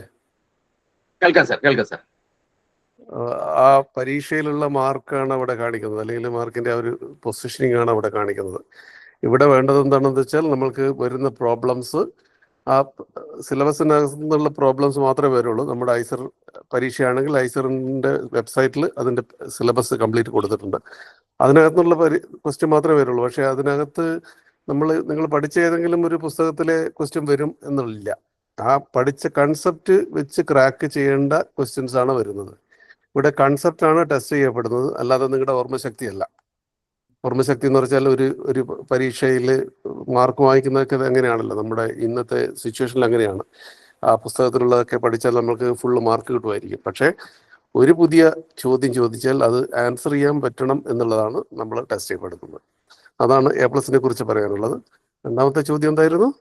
എൻട്രൻസ് എക്സാം ആണ് സാർ അതിനെ കുറിച്ച് പറഞ്ഞു കഴിഞ്ഞു. പറഞ്ഞു കഴിഞ്ഞു. അത് ഓൾറെഡി പറഞ്ഞു കഴിഞ്ഞു. ഇനി എന്തെങ്കിലും സ്പെസിഫിക് ആയിട്ടുണ്ടെങ്കിൽ ചോദിക്കാം, വീണ്ടും ചോദിക്കാം. 11ാം ക്ലാസ്സിൽ തന്നെ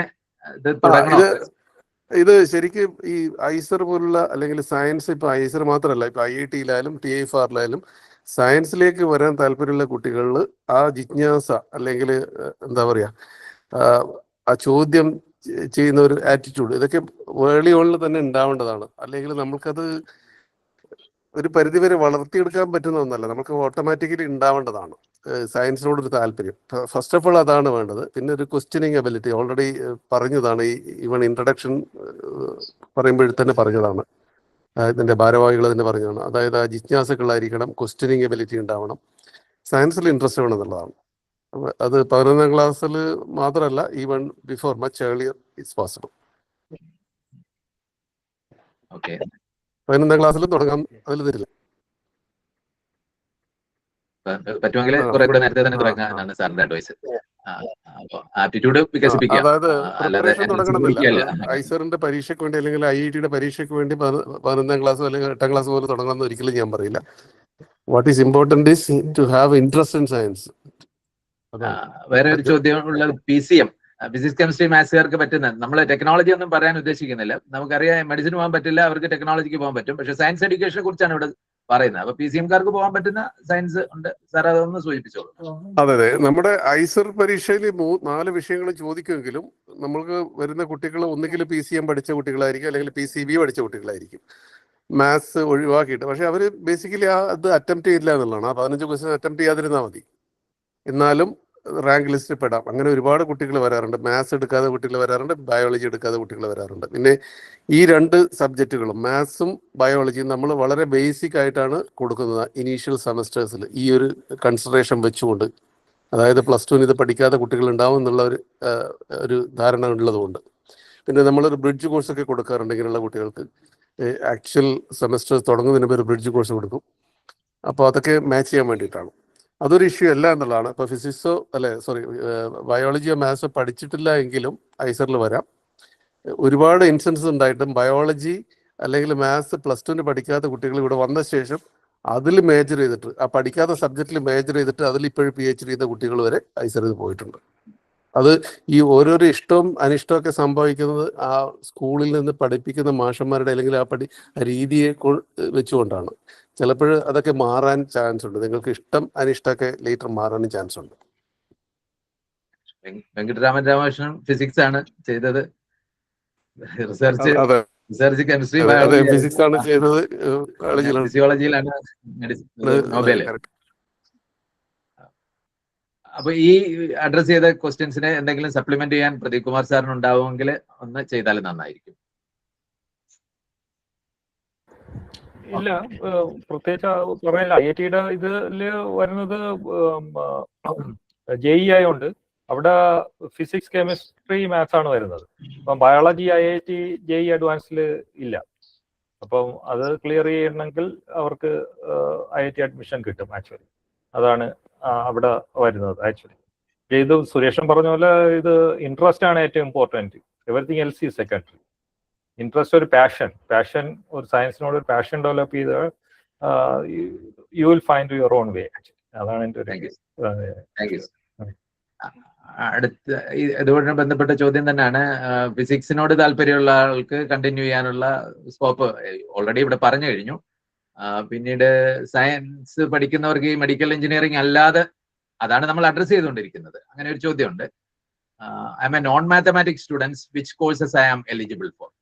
അത് ഒന്ന് പ്രദീപ് കുമാർ സാർ ഈ കാര്യങ്ങൾ ഫിസിക്സിൽ തുടർ പഠനത്തിനുള്ള സാധ്യതയെ കുറിച്ചൊന്ന് സൂചിപ്പിക്കുക. പിന്നീട് ഈ നോൺ മാത്സ് സ്റ്റുഡൻസിന് അവിടെ IIT-കളിൽ എങ്ങനെയാണ് സാധ്യത എന്ന്. നോൺ മാത്സ് സ്റ്റുഡൻസിന് ബാച്ചിലേഴ്സ് പ്രോഗ്രാമിന് പറ്റില്ല. At least IIT Bombay not possible. Non maths students അങ്ങനെ ഒരു പ്രോഗ്രാം ഇല്ല ആക്ച്വലി. എല്ലാവർക്കും മാത്സ് സ്റ്റഡി ചെയ്തേക്കണമെന്നൊരു ഇതുണ്ട്. പിന്നെ MSc പ്രോഗ്രാംസിൽ ചില പ്രോഗ്രാംസിൽ, പല പ്രോഗ്രാംസിൽ മാത്സ് +2 സ്റ്റഡി ചെയ്യണമെന്ന് ആവശ്യമില്ല ആക്ച്വലി. BSc ലെവലിൽ അങ്ങനെ സ്റ്റഡി ചെയ്താലും മതി മാത്സ്. MSc കെമിസ്ട്രിക്ക് ആണെങ്കിൽ IIT ബോംബെയിൽ മാത്സ് +2 റിക്വയർമെന്റ് അല്ല. +2 അല്ലെങ്കിൽ BScക്ക് മാത്സ് എടുത്തിരിക്കുക, ആ രീതിയിലാണ്. അതുമൊക്കെ ഇനി പോവും ആക്ച്വലി. കാരണം NEP ഗൈഡ് ലൈൻസ് കാരണം വളരെ ലിബറൽ ആയിട്ടുള്ള എൻട്രി പോളിസി ആയിരിക്കും. മിനിമം എലിജിബിലിറ്റി ക്വാളിഫിക്കേഷൻസ് ആയിരിക്കും ഇനി വരാൻ പോകുന്നത്. ജാമിലൊക്കെ കുറെ അത് ഡിസ്കസ് ചെയ്യുന്നുണ്ട്. അത് ചിലപ്പോൾ മാറാനും സാധ്യതയുണ്ട്. ഇപ്പോൾ എങ്ങനെ ഇത് കുട്ടികൾ എങ്ങനെ പെർഫോം ചെയ്യുന്നു, പിന്നെ അതേപോലെ സുരേഷൻ പറഞ്ഞ പോലെ ഈ ബ്രിഡ്ജ് കോഴ്സുകൾ വഴി അവരെ എനേബിൾ ചെയ്യുക, ഈ പ്രോഗ്രാമിൽ സക്സീഡ് ചെയ്യാനായിട്ട് എനേബിൾ ചെയ്യുന്നുള്ളതാണ്. ആ രീതിയിലുള്ള ഒരു തിങ്കിങ് ആണ് ഇപ്പോൾ നടക്കുന്നത് ആക്ച്വലി. പിന്നെ ഫിസിക്സിൽ ഒന്ന് അറിയണം, എല്ലാ IIT-കളിലും MSc പ്രോഗ്രാം ഉണ്ട് ഫിസിക്സിൽ. പിന്നെ അത് ഈക്കണ്ട്.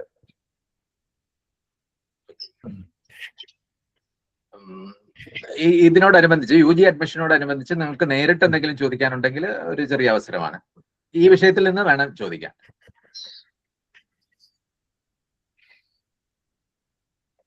ഹാൻഡ് റൈസ് ചെയ്യാം. അപ്പോൾ മൈക്ക് അൺമ്യൂട്ട് ചെയ്യാനുള്ള ഓപ്ഷൻ തരും. അപ്പോൾ അൺമ്യൂട്ട് ചെയ്തിട്ട് ചോദിക്കാം. ആരോടെങ്കിലും സ്പെസിഫിക് ആയിട്ടോ പൊതുവായിട്ടോ ചോദിക്കാം. രാഹുൽ കുമാർ ചോദിച്ചോളൂ.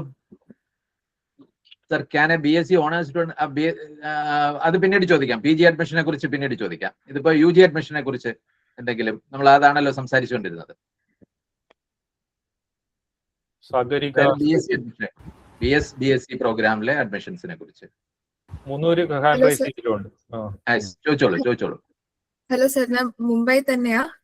എന്റെ ഒരു ഡൗട്ട് എന്താണെന്ന് വെച്ചാല് ഇപ്പൊ എനിക്ക് എഞ്ചിനീയറിംഗും റിസർച്ചിലും രണ്ടിലും താല്പര്യമുണ്ട്. അപ്പൊ ഏതായിരിക്കും എനിക്കൊരു ബെറ്റർ പാത്ത് ഒന്ന് ഗൈഡ് ചെയ്യാൻ പറ്റുമോ? ഇപ്പൊ 12ാം ക്ലാസ് കഴിഞ്ഞതേ ഉള്ളൂ, ബോർഡ് എക്സാം കൊടുത്തിട്ടിരുന്നതേ ഉള്ളൂ. ഓക്കെ, എഞ്ചിനീയറിംഗിലും റിസർച്ച് ചെയ്യാനുള്ള സാധ്യതയുണ്ട്. എഞ്ചിനീയറിംഗിൽ താല്പര്യം ഉണ്ടെങ്കിൽ you can continue in engineering. സയൻസിൽ വരണമെന്നില്ല. എഞ്ചിനീയറിംഗിലും PhD റിസർച്ച്, ഒരുപാട് റിസർച്ച് നടക്കുന്ന ഒരു ഏരിയയാണ്. So you can pursue that way also. പിന്നെ ഇതിലോട്ട് സയൻസിലോട്ട് ഷിഫ്റ്റ് ചെയ്യണമെങ്കിൽ സയൻസ് ആ ഓപ്ഷൻ എടുക്കുക. So whatever you feel comfortable you go with that. BTech കഴിഞ്ഞാൽ ഗേറ്റ് എന്ന് പറഞ്ഞ എക്സാം ഉണ്ട്, അത് എഴുതിയാൽ അതെ, എംടെക് കഴിഞ്ഞാൽ PhD-യിലേക്ക് ഡയറക്റ്റ് ആയിട്ടും BTech കഴിഞ്ഞാൽ IIT-യിൽ ഡയറക്റ്റ് ആയിട്ട് PhD അഡ്മിഷൻ ഗേറ്റ് വഴി. എന്റെ സ്ട്രീം PCMB ആണ്. അപ്പൊ എനിക്ക് ഡൗട്ടാണ്, മാത്സിനോടും ബയോളജിയോടും ഈക്വൽ താല്പര്യം കൊണ്ട് പോകുന്നതുകൊണ്ട് ഒരു ഇത് പിട്ടം കിട്ടുന്നില്ല ചെയ്യേണ്ടത്. എന്തോ ഫിസിക്സ്, കെമിസ്ട്രി, മാത്സ് അതാണ് ഇപ്പൊ ചെയ്തത്. ബയോളജി ഉണ്ട്. Biology, okay. മാത്സ് ചെയ്തിട്ടില്ലേ? അല്ല, രണ്ടും ചെയ്തിട്ടുണ്ട്. ഓ, രണ്ടും ചെയ്തിട്ടുണ്ട്. Okay okay, then you are in a much comfortable position, no? രണ്ട് ട്രൈ ഐസർ ആപ്റ്റിറ്റ്യൂഡ് ടെസ്റ്റിൽ എഴുതി സയൻസ് പഠിക്കാൻ താല്പര്യം ഉണ്ടെങ്കിൽ അത് എഴുതുക. നാളെ ലാസ്റ്റ് ഡേറ്റ്, അതിന് അഡ്മിറ്റ് അത് കൊടുക്കൂ, ട്രൈ ചെയ്യുക. ഐസറിലോ IISc-ലോ മറ്റോ പോയാല് 1.5 വർഷം എടുക്കാം, തീരുമാനം എടുക്കാൻ. ബയോളജിയിലേക്ക് പോകണോ ഫിസിക്സ് കെമിസ്ട്രിയിലേക്ക് പോകണോ തീരുമാനം എടുക്കാൻ 1.5 വർഷത്തോളം കൂടെ കിട്ടും. അതനുസരിച്ചിട്ട് ചെയ്യും. പിന്നെ ഒന്ന് ആഡ് ചെയ്യാനുള്ളത്, അതിൽ ഈ ഒരു ക്വസ്റ്റ്യൻ പല സ്ഥലത്തും വരുന്നതാണ്. ഈ എൻ്റെ മകള് എഞ്ചിനീയറിംഗ് എടുക്കണോ അല്ലെങ്കിൽ MBBS എടുക്കണോ അല്ല സയൻസിന് പോകണോ, കുട്ടിക്ക് ഇതാണ് താല്പര്യം. ഇതിൽ മനസ്സിലാക്കാനുള്ളത്, സയൻസ് ഡിഗ്രി എടുക്കുമ്പോൾ അല്ലെങ്കിൽ PGക്ക് വരുമ്പോൾ BSMS പ്രോഗ്രാമിന് വരുമ്പോൾ ഒരു ഇമ്മീഡിയറ്റ് സെറ്റിൽമെന്റ് പ്രതീക്ഷിക്കുകയാണെങ്കിൽ ഇത് ബെറ്റർ ഓപ്ഷൻ അല്ല. നിങ്ങൾക്ക് പെട്ടെന്ന് ജോലിയാണ് വേണ്ടതെങ്കിൽ ഇപ്പോൾ 4 വർഷത്തെ BTech കഴിഞ്ഞാൽ ജോലി കിട്ടും.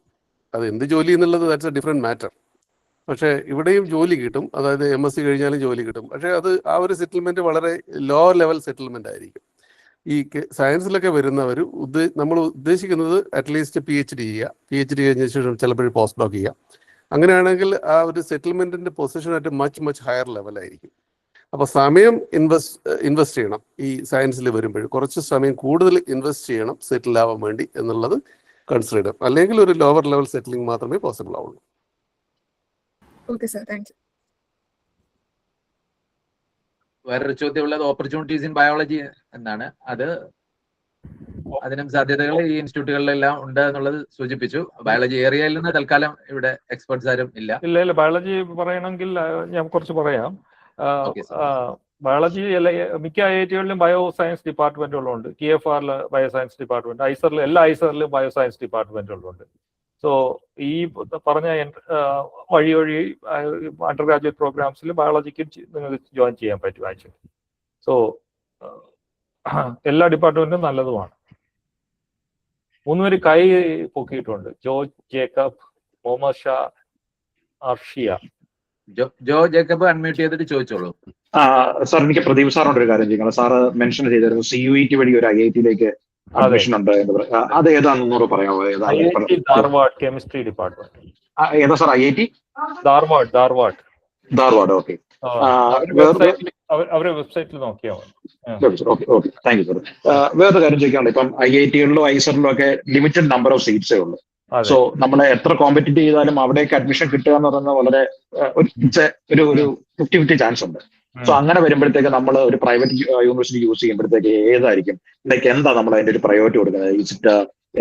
NIR റാങ്കിങ് ആണോ അതോ മറ്റെന്തെങ്കിലും ക്രൈറ്റീരിയ ആണോ നമ്മൾ എപ്പോഴും ചൂസ് ചെയ്യുക? എന്താ അതിന്റെ ഒരു, നിങ്ങൾ എന്താ ഒരു സജസ്റ്റ് ചെയ്യുന്നത്? എന്റെ ഒരു ജനറൽ സജഷൻ എന്ന് വെച്ചാൽ അവിടുത്തെ ഫാക്കൽറ്റി പ്രൊഫൈൽ നോക്കുക, അവിടുത്തെ ആക്റ്റീവ് വെതർ പ്രൈവറ്റ് യൂണിവേഴ്സിറ്റിയിൽ ആക്റ്റീവ് റിസർച്ച് ഉണ്ടാകുന്ന നോക്കുക.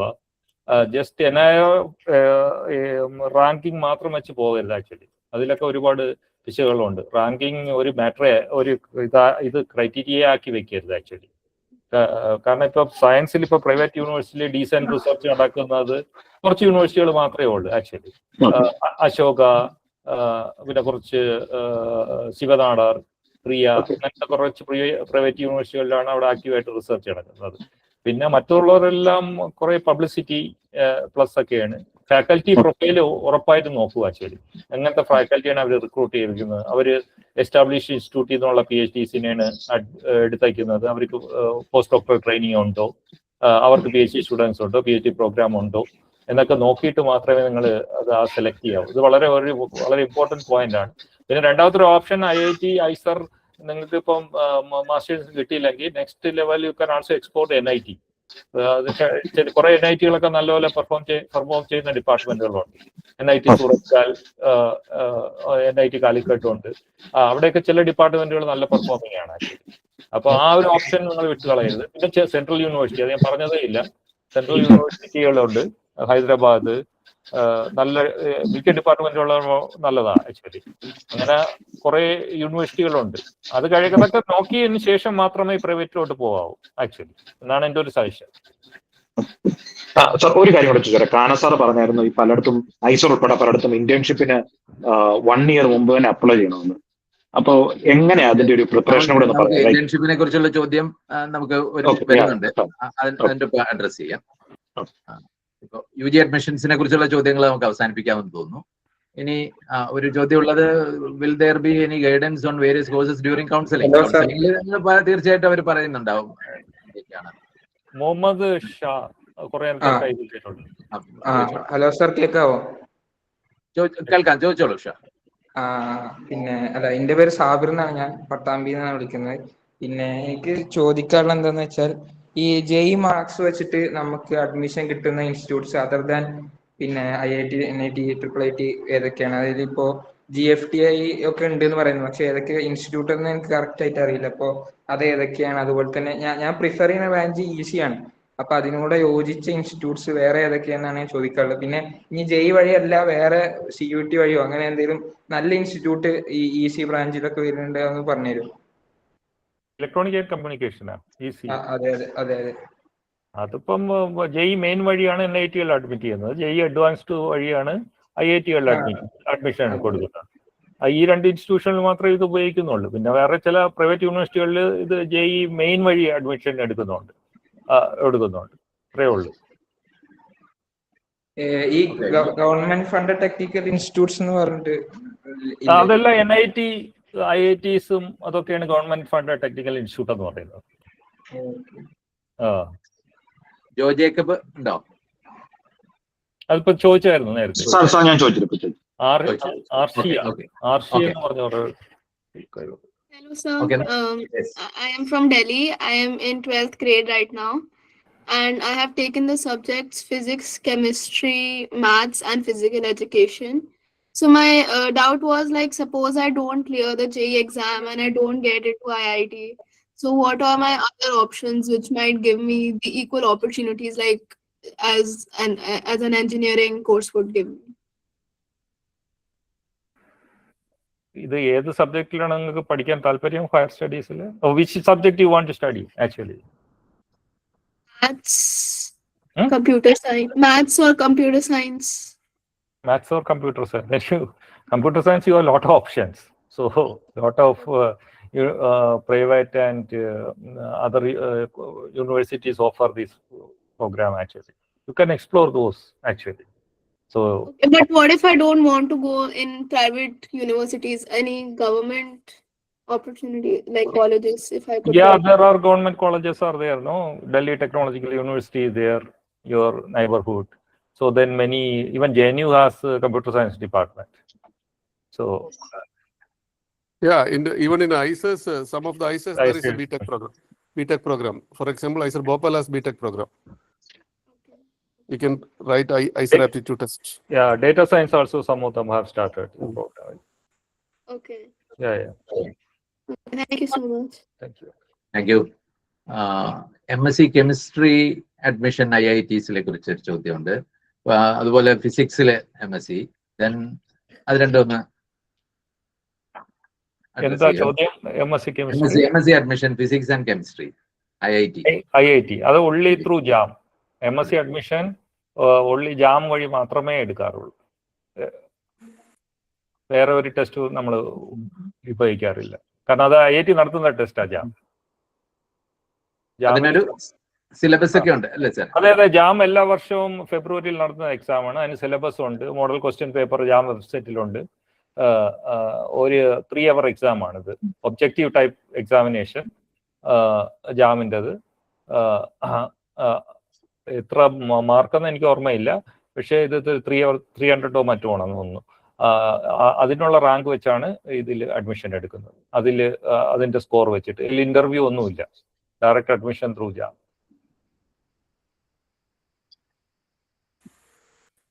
MTech MSc അഡ്മിഷൻ ഫോർ BSc-കാർക്ക് ചെയ്യാവുന്ന ചില MTech പ്രോഗ്രാംസ് IITs ഓഫർ ചെയ്യുന്നുണ്ട്. ഏതൊക്കെയാണെന്ന്? IIT ഡൽഹി, IIT റൂർക്കി, അവരാണ് ഈ MTech. പിന്നെ IIT ഗുവാഹട്ടിയിലും ഉണ്ട്. BSc കെമിസ്ട്രി കഴിഞ്ഞവർക്ക് ജാം വഴി ചില MTech പ്രോഗ്രാം, ജാം വഴിയല്ല, ഗേറ്റ് വഴി അവർക്ക് BSc കഴിഞ്ഞവർക്കല്ല, അത് MSc കഴിഞ്ഞവർക്കാണ് ആക്ച്വലി. അത് MSc, കാരണം ഗേറ്റിന്റെ വഴി ഫെലോഷിപ്പ് കിട്ടണമെങ്കിൽ 4 year സ്റ്റഡീസ് ചെയ്തിരിക്കണമെന്നാണ്. MSc കഴിഞ്ഞവർക്ക് MTech വേണമെങ്കിൽ പോവാം. അത് റൂർക്കി, ഗുവാഹട്ടി, ഡൽഹി, അവർക്ക് ചില പ്രോഗ്രാംസ് ഉണ്ട്. കെമിക്കൽ ടെക്നോളജി എന്നൊക്കെ പറഞ്ഞിട്ട്, ഇൻസ്ട്രുമെന്റേഷൻ അനാലിസിസ്, കെമിക്കൽ ടെക്നോളജി, അങ്ങനെയൊക്കെ കുറച്ച് പ്രോഗ്രാംസ് ഈ 3 IIT-കളിലും ഉണ്ട്. ആസ്ട്രോഫിസിക്സിലെ ഉപരിപഠനത്തെ കുറിച്ച് ചോദ്യമുണ്ട്. അത് നാരായണൻ സാറിനോ പ്രദീപ് കുമാർ സാറിനോ അഡ്രസ് ചെയ്യാം. ആസ്ട്രോഫിസിക്സിനെ കുറിച്ചിട്ട് TIFR-ൽ ഈ പറഞ്ഞ പോലെ ഞങ്ങള് ഇന്റഗ്രേറ്റഡ് PhD പ്രോഗ്രാംസ് ആണ് ആസ്ട്രോഫിസിക്സിനെ കുറിച്ച് ഇവിടെ ഉള്ളത്. TIFR-ൽ ICTS centre for international centre four theoretical സയൻസിൽ നല്ല ഒരു കോർ ടീം ഉണ്ട് ആസ്ട്രോഫിസിക്സിൽ, വേരിയസ് ആസ്പെക്ട്സ് ഓഫ് ആസ്ട്രോഫിസിക്സ് ചെയ്യുന്നത്. ബോംബെയില് മെയിൻ ക്യാമ്പസിൽ ആസ്ട്രോഫിസിക്സിൽ വളരെ ട്രഡീഷണൽ ആയിട്ട് ഉള്ള പല ഗ്രൂപ്പ്സും ഉണ്ട്. അവിടെ ആസ്ട്രോഫിസിക്സിനെ കുറിച്ചൊരു hard core research, both experimental and theoretical aspects നടക്കുന്നുണ്ട്. TIFR-ൽ അല്ലാതെ, അതുകൊണ്ട് ഇന്ത്യൻ ഇൻസ്റ്റിറ്റ്യൂട്ട് ഓഫ് ആസ്ട്രോഫിസിക്സിൽ അവരുടെ വേരിയസ് സെന്റേഴ്സ്, IIT കീഴിൽ തന്നെ വേരിയസ് സെന്റേഴ്സ് ഉണ്ട്. വളരെ ഒരു കോറായിട്ടുള്ള വേരിയസ് ഒബ്സർവേഷണൽ അസ്ട്രോണമിയുടെ ആസ്പെക്ട്സും ഉണ്ട്. അതുപോലെ theoretical aspects of astronomy and astrophysics both are happening at IIT, Indian Institute of Astrophysics. പിന്നെ വേരിയസ് ഗവൺമെന്റ് ഇൻസ്റ്റിറ്റ്യൂഷൻസിൽ, ഇപ്പോൾ ഡൽഹി യൂണിവേഴ്സിറ്റി പോലുള്ള യൂണിവേഴ്സിറ്റീസിൽ നല്ല ചില ടീംസ്, ചില റിസർച്ച് ഗ്രൂപ്പ്സ് ഉണ്ട് ആസ്ട്രോഫിസിക്സിൽ. അവരെ IUK ആയിട്ടും, Inter university centre for astronomy and astrophysics എന്നുള്ള പൂനെയിലുള്ള സ്ഥാപനം, അത് IUCA, അവിടെ അവരുടെ ആസ്ട്രോഫിസിക്സിന് മാത്രമായിട്ട്, astronomy and astrophysicsന് മാത്രമായിട്ട് റിസർച്ച് ചെയ്യുന്ന ഒരുപാട് റിസർച്ച് ഗ്രൂപ്പ്സ് ഉള്ള ഒരു സ്ഥാപനമാണ് IUCA. പൂനെ യൂണിവേഴ്സിറ്റിയുമായിട്ട് വളരെ ക്ലോസ്ലി അസോസിയേറ്റഡ് ആയിട്ട് ആസ്ട്രോഫിസിക്സിന്റെയും astronomy-യുടെയും വേരിയസ് പ്രോഗ്രാംസ് നടത്തുന്നുണ്ട്. അങ്ങനെ മറ്റ് ചില യൂണിവേഴ്സിറ്റീസിൽ, ഈ പറഞ്ഞ പോലെ ഡൽഹി യൂണിവേഴ്സിറ്റി തുടങ്ങിയ ചില യൂണിവേഴ്സിറ്റീസിൽ ചില ഫാക്കൽറ്റി മെമ്പേഴ്സ് വളരെ റിസർച്ച് ചില ഇനീഷ്യേറ്റ് ചെയ്ത റിസർച്ച് ഗ്രൂപ്പ്സ് ഉണ്ട്, വളരെ വെൽ നോൺ റിസർച്ച് ഗ്രൂപ്പ്സ് ഉണ്ട്.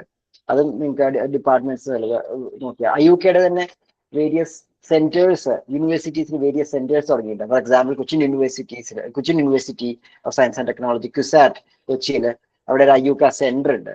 അവർക്ക് വേരിയസ് പ്രോഗ്രാംസ് ഉണ്ട്. ഫിസിക്സ് ഡിപ്പാർട്ട്മെന്റുമായിട്ട് അസോസിയേറ്റ് IUCA ആയിട്ട് അസോസിയേറ്റ് ചെയ്തിട്ട് വേരിയസ് പ്രോഗ്രാംസ് ഉണ്ട്. അവിടെ കൊച്ചിൻ യൂണിവേഴ്സിറ്റിയിലെ PhD എൻറോൾ ചെയ്തവർക്ക് IUCA ആയിട്ട് ക്ലോസ്ലി അസോസിയേറ്റ് ചെയ്യാം, അവരുമായിട്ട് ഫാക്കൽറ്റി മെമ്പേഴ്സ് ആയിട്ട് ജോയിന്റ് സൂപ്പർവിഷൻ റിസർച്ച് നടത്താം. അങ്ങനെയുള്ള പ്രോഗ്രാംസ് ഉണ്ട്. കുസാറ്റിൽ മാത്രമല്ല, അങ്ങനെ IUCA ആയിട്ട് അസോസിയേറ്റ് ചെയ്തിട്ട് അഫിലിയേറ്റ് ചെയ്തിട്ടുള്ള വേരിയസ് അതർ യൂണിവേഴ്സിറ്റീസിലും, പൂനെ യൂണിവേഴ്സിറ്റിയും കുസാറ്റും അല്ലാതെ വേരിയസ് അതർ യൂണിവേഴ്സിറ്റീസ് ഉണ്ട്. അവിടെ ഇങ്ങനെ IUCA അഫിലിയേറ്റഡ് പ്രോഗ്രാംസ് ഉണ്ട്. ഇതൊക്കെയാണ് major astronomy and astrophysics research initiatives and groups within India. അതോട് ചേർന്ന് പോകുന്നതാണ് ന്യൂക്ലിയർ ഫിസിക്സിലെ ഓപ്പർച്യൂണിറ്റീസ്, സ്റ്റഡി ഓപ്പർച്യൂണിറ്റീസിനെ കുറിച്ച്.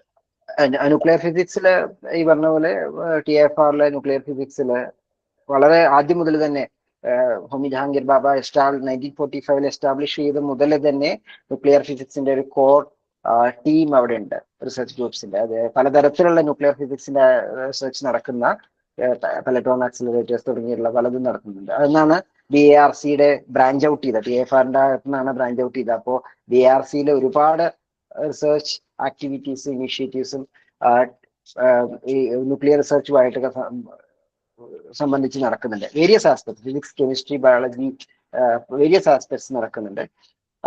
അതാണ് ന്യൂക്ലിയർ ഫിസിക്സിന്റെ വളരെ കൺവെൻഷണൽ ആയിട്ടുള്ള ഒരു ഡൊമൈൻ. പിന്നെ ന്യൂക്ലിയർ ഫിസിക്സ് മറ്റു ഡൊമൈൻസിലേക്ക് വന്നിട്ട്, for example like agriculture, nutrition programme, അങ്ങനെ തുടങ്ങിയിട്ടുള്ള പല ബ്രാഞ്ച് ഔട്ട് ചെയ്തിട്ടുള്ള പല ന്യൂ ഡയമെൻഷൻസും അതിനകത്ത് വരുന്നുണ്ട്. ഇപ്പോൾ ന്യൂക്ലിയർ ഫിസിക്സിൽ അതൊഴികെ TFRLന്റെ DAEക്ക് കീഴിൽ, ഡിപ്പാർട്ട്മെന്റ് ഓഫ് അറ്റോമിക് എനർജിക്ക് കീഴിൽ തന്നെ വേരിയസ് സെന്റേഴ്സ് ഉണ്ട്. ഇപ്പോ കാറ്റ് ഇൻഡോർ തുടങ്ങിയ പല സെന്റേഴ്സും ഉണ്ട്. അവിടെ പലതരത്തിലുള്ള ന്യൂക്ലിയർ ഫിസിക്സിന്റെ ഗവേഷണം നടത്തുന്നുണ്ട്.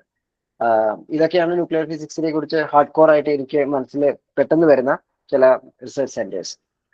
പ്രദീപ് സാറിന് ആഡ് ചെയ്യാം എന്നത്തെ ഏതെങ്കിലും കൂടുതലായിട്ടുണ്ടെങ്കിൽ. അല്ല, ജനറലായിട്ട് പറയാനുള്ള എല്ലാ IITസിലും എല്ലാ ഐസേഴ്സിലും കുറെ ഫാക്കൽറ്റി മെമ്പേഴ്സ് ആസ്ട്രോഫിസിക്സും ന്യൂക്ലിയർ ഫിസിക്സും ചെയ്യുന്ന ആൾക്കാരുണ്ട്. സോ അതും അവിടെയും നിങ്ങൾക്ക് ഓപ്ഷൻസ് ഉണ്ട് ഈ ഫീൽഡിൽ. സെൻട്രൽ അല്ലെങ്കിലും അവര് മൾട്ടിപ്പിൾ ഫാക്കൽറ്റി മെമ്പേഴ്സ്. അമേയ സാറ കൈ ഉയർത്തിയിട്ടുണ്ട്. അമേയ ചോദിച്ചോളൂ.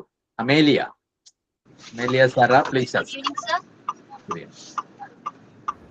സാർ കേൾക്കാവോ? കേൾക്കാം, ചോദിച്ചോളൂ. സാർ, ഞാൻ സ്റ്റേറ്റ് സിലബസില്, കേരള സ്റ്റേറ്റ് സിലബസില് കമ്പ്യൂട്ടർ സയൻസ് പഠിക്കുന്ന ഒരു സ്റ്റുഡന്റ് ആണ്. അപ്പോൾ എനിക്ക് ബയോളജി ഇല്ല, physics, chemistry, maths, computer science ആണുള്ളത്.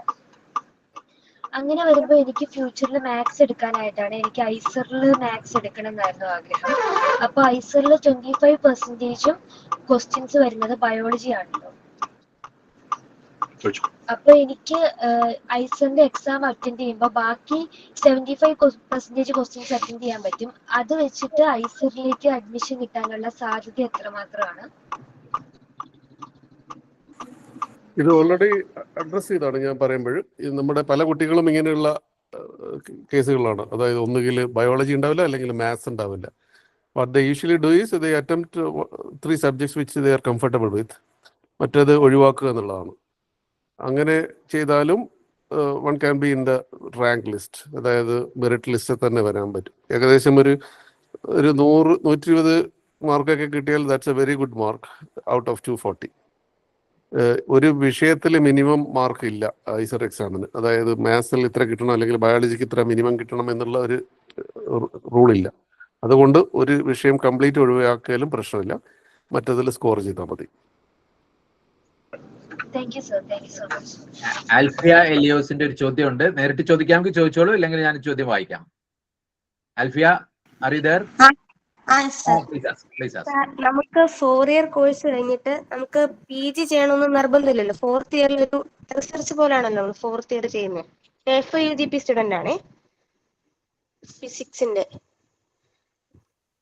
ഹലോ, കേൾക്കാവോ? അപ്പൊ ഇത് കഴിഞ്ഞിട്ട് നമുക്ക് ഡയറക്റ്റ് ആയിട്ട് റിസർച്ചിന് കയറാമെന്നൊരു ഓപ്ഷൻ ഉണ്ടല്ലോ. അതെങ്ങനെയാണ് IITയിലൊക്കെ കയറുന്നതെന്നൊന്ന് പറയാമോ? ഡയറക്റ്റ് ആയിട്ട് റിസർച്ചിന് കയറുന്നതിന് നമ്മൾ ഏത് എക്സാം മുമ്പ് പാസ് ആവണം? എക്സാം വഴിയാണോ? പറയും. 4 ഇയർ അണ്ടർ ഗ്രാജുവേറ്റ് പ്രോഗ്രാം എവിടെയാണ് ആൽഫിയ ചെയ്യുന്നത്? ഞാൻ MG യൂണിവേഴ്സിറ്റിന്റെ കീഴിലാണ് ചെയ്യുന്നത്. MG യൂണിവേഴ്സിറ്റിയിലെ സെന്റ് ഡൊമിനിക് കോളേജ് എന്ന് പറയുന്നത്, കോട്ടയത്ത്. Saint Dominic college. Pradeep Kumar sir ഒന്ന് ലീവ് ചെയ്തു. അത് സാറിന് അഡ്രസ് ചെയ്യാൻ പറ്റുമോ? അത് actually I did not hear the question. I got a call. 4 year degree programme ആണ് കുട്ടി ചെയ്യുന്നത്. അപ്പൊ 4th ഇയറില് ഈ റിസർച്ച് പ്രോജക്റ്റ് ഒക്കെ ചെയ്യുന്ന ഡിഗ്രി പ്രോഗ്രാം ആണ്, അണ്ടർ ഗ്രാജുവേറ്റ് പ്രോഗ്രാം ആണ്. അത് കഴിഞ്ഞിട്ട് she want to join PhD directly without doing MSc. Is there any option for that? അത് പോസിബിൾ ആണ്. ഇപ്പോഴത്തെ NEP സിസ്റ്റം വെച്ച് പോസിബിൾ ആണ്, അല്ലെങ്കിൽ US-ലൊക്കെ അത് പോസിബിൾ ആണ്, ഇന്ത്യയിലും പോസിബിൾ ആണ്. ഇന്ത്യയിൽ പോസിബിൾ. IITയിലാണെങ്കിൽ GATE is the fundamental exam you have to write. GATE qualified ആയിരിക്കണം. Thank you sir. Thank you. Sreekumar Sreelakshmi, ജാമിനെ കുറിച്ച് ഒരു ഡൗട്ട് ഉണ്ടെന്ന് പറഞ്ഞു, ചോദിച്ചോളൂ. ശ്രീലക്ഷ്മി ഉണ്ടോ ഇവിടെ? വേറെ കുറച്ച് ആൾക്കാർ ചെയ്തിട്ടുണ്ട് സാർ. സാർ, എന്റെ പേര് അനഘ. ഞാൻ ഒരു ഡൗട്ട് ചോദിക്കട്ടെ? ചോദിച്ചോളൂ. ഞാൻ ഫസ്റ്റ് ഇയർ ജിയോളജി സ്റ്റുഡന്റ് ആണ്. അപ്പോൾ ഈ ജാം എക്സാമില് മാസ്റ്റേഴ്സിന് എലിജിബിലിറ്റി ക്രൈറ്റീരിയയില് മൈനേഴ്സ് ഏതെങ്കിലും മാത്സ് വേണമെന്ന് മാൻഡേറ്ററി അങ്ങനെ ഉണ്ടോ? ഞാനിപ്പോ ഫിസിക്സ് കെമിസ്ട്രി ആണ് മൈനേഴ്സ്. അപ്പോൾ ആ എക്സാമിന് എലിജിബിൾ ആവുമോ?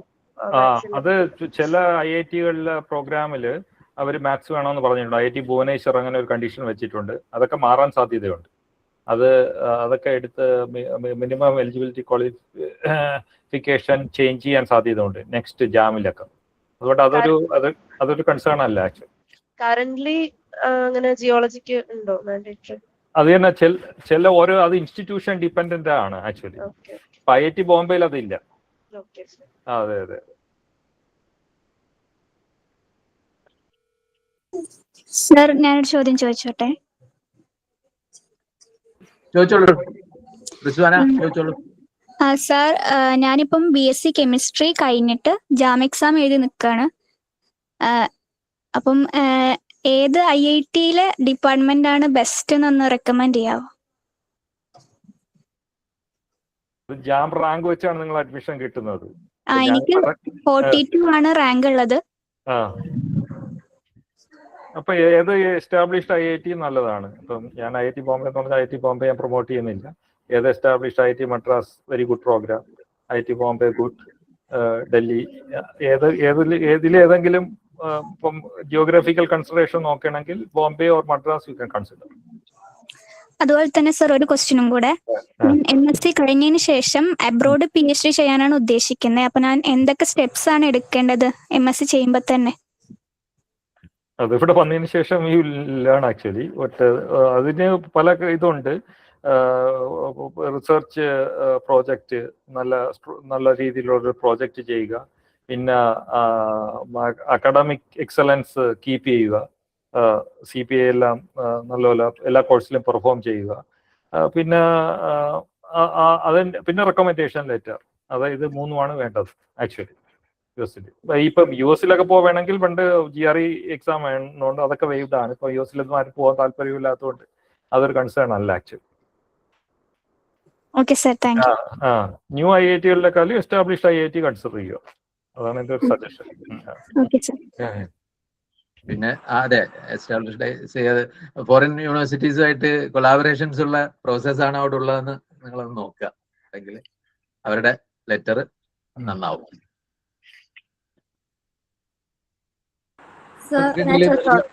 ചോദിച്ചോളൂ.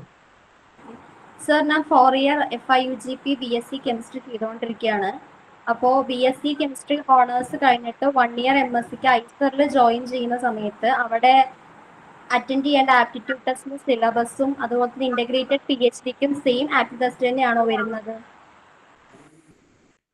ഇത് 1 വർഷത്തെ MSc കോഴ്സ് ഇവിടെ ഇല്ല. 2 വർഷത്തെ കോഴ്സാണ് ഐസർ കൊടുക്കുന്നത്. അതിന്റെ സിലബസ് നമ്മുടെ പരീക്ഷ ഒരേ പരീക്ഷയാണെന്ന് പറഞ്ഞല്ലോ. അപ്പോൾ സിലബസ് ഒന്ന് തന്നെയാണ്.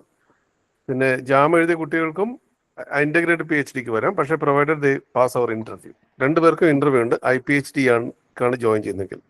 മാസ്റ്റേഴ്സിനാണ് ജോയിൻ ചെയ്യുന്നതെങ്കിൽ ഇന്റർവ്യൂ ഇല്ല. നമ്മുടെ എക്സാം വഴി മാത്രമേ വരാൻ പറ്റുള്ളൂ.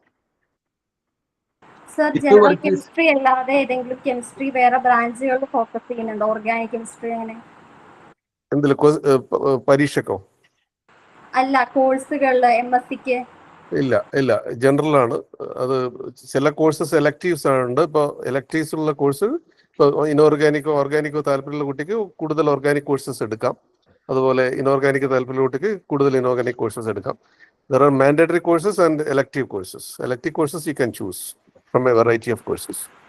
Okay sir, thank you. ഏത് വർഷമാണ് ആർഷിയ? ഏത് വർഷം ഇപ്പം 4 ഇയർ BS? Sir, ഞാൻ സെക്കൻഡ് ഇയർ ആണ്. അത് ചിലപ്പോൾ 1 ഇയർ MSc പ്രോഗ്രാംസ് ഒക്കെ ഫ്യൂച്ചറിൽ വന്നു ഇരിക്കാം. Search possibility.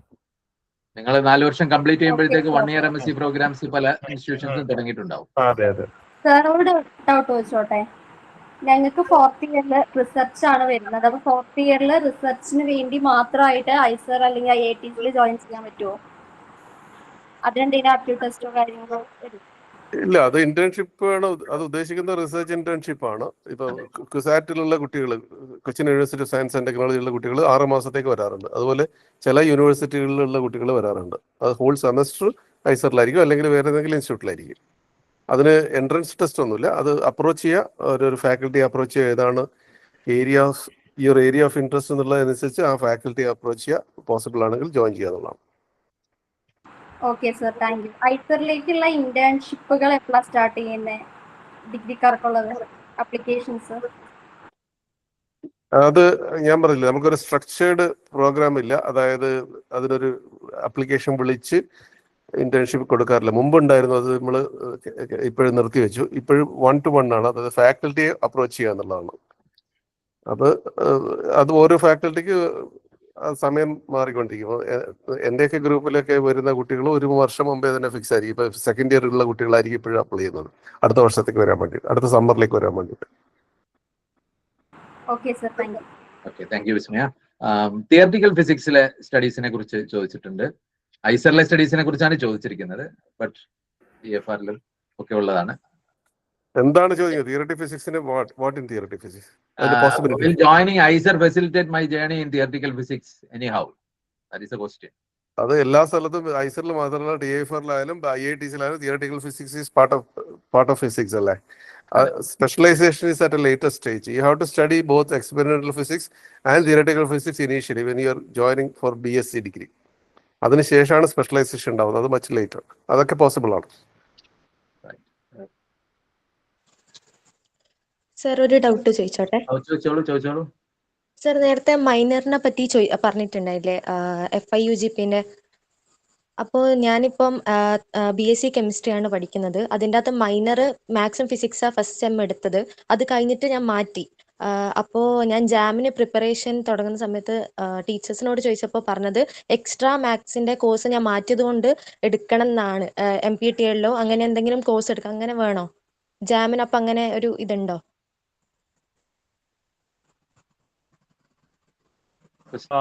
കെമിസ്ട്രിക്ക് MSc chemistry പ്രോഗ്രാമിനാണോ? അതെ. അത് ഈ ജാമിന് ഒരു വെബ്സൈറ്റ് ഉണ്ട്. ഓക്കെ, ഞാൻ ചാറ്റിലിടാം. അതിൽ മിനിമം എലിജിബിലിറ്റി ക്വാളിഫിക്കേഷൻ ഇപ്പോഴത്തത് ഓരോ വർഷവും ചേഞ്ച് ചെയ്തുകൊണ്ടിരിക്കും. അതാണ് ഞാൻ നേരത്തെ പറഞ്ഞത്. ഇപ്പം ചില IIT-കളിലൊക്കെ ചില മാത്സ് നിർബന്ധമായിട്ട് വേണമെന്ന് ഇട്ടേക്കാം. പക്ഷെ അതൊക്കെ മാറാൻ സാധ്യതയുണ്ട്. There is A like discussion going on. അത് ചേഞ്ച് ചെയ്യണമെന്ന്, വളരെ ജനറൽ ആയിരിക്കണം ഈ NEP കാരണം എന്നുള്ള ഇതുകൊണ്ട്. അതുകൊണ്ട് അതൊരു പ്രശ്നമായി മാറാൻ വഴിയില്ല ആക്ച്വലി. ഓക്കെ സർ, അപ്പോ ഈ സെമ്മില് മൈനർ ഞാൻ വീണ്ടും മാത്സ് എടുക്കേണ്ട ആവശ്യമുണ്ടോ? അല്ലെ പിന്നെ ഞാൻ ഇപ്പൊ ചെയ്യുന്ന മൈനറിനെ ഇപ്പൊ ഈ സെമസ്റ്ററിൽ ഈ മൈനർ കണ്ടിന്യൂ, അടുത്ത സെമസ്റ്ററിൽ വേണമെങ്കിൽ മാത്സ് എടുക്കുക. പ്ലസ് 2 മാത്സ് പഠിച്ചിട്ടുണ്ടോ? പഠിച്ചിട്ടുണ്ട്. then it's no problem. Okay sir, thank U. ഇനി കുറച്ച് റിസർച്ചിനെ കുറിച്ചുള്ള ചോദ്യങ്ങളുണ്ട്. അതിലെ ഒരു വളരെ ജനറലായ ചോദ്യം, scope of doing PhD in India. Sureshan start. India ചെയ്യണോ വിദേശത്ത് ചെയ്യണോ എന്നാണ് ചോദ്യം സർ. Your interest. ഇപ്പൊ ഇവിടെ ഇരിക്കുന്ന ഞാനിപ്പോ അറ്റ്ലീസ്റ്റ് ഞാൻ ഇന്ത്യയിൽ നിന്ന് PhD ചെയ്തതാണ്. എൻ്റെ കൊളീഗ്സ് ഏകദേശം നമുക്ക് 120 പരം ഫാക്കൽറ്റി മെമ്പേഴ്സ് ഉണ്ട്. അതിൽ മെജോറിറ്റി സിംഹഭാഗം ആൾക്കാരും ഇന്ത്യയിൽ നിന്ന് തന്നെ PhD ചെയ്തവരാണ്. കുറച്ച് പേരൊക്കെ പുറത്തുനിന്ന് ഉള്ളവരുണ്ടാവും. That's your interest, wherever you want. ഇന്ത്യയിൽ ഇപ്പോഴും ഫെസിലിറ്റിക്ക് മോസ്റ്റ് ഓഫ് ദ IITസും ഐസറിലും അതുപോലെ TFR, even some of the central universities, ഈ ലോകത്തിലുള്ള ഏതൊരു യൂണിവേഴ്സിറ്റിയെ പോലെ തന്നെ പിടിക്കുന്ന അത്രയും ഫെസിലിറ്റി ഉള്ള ഇൻസ്റ്റിറ്റ്യൂട്ടുകളാണ് ഇന്ത്യയിലുള്ളത്.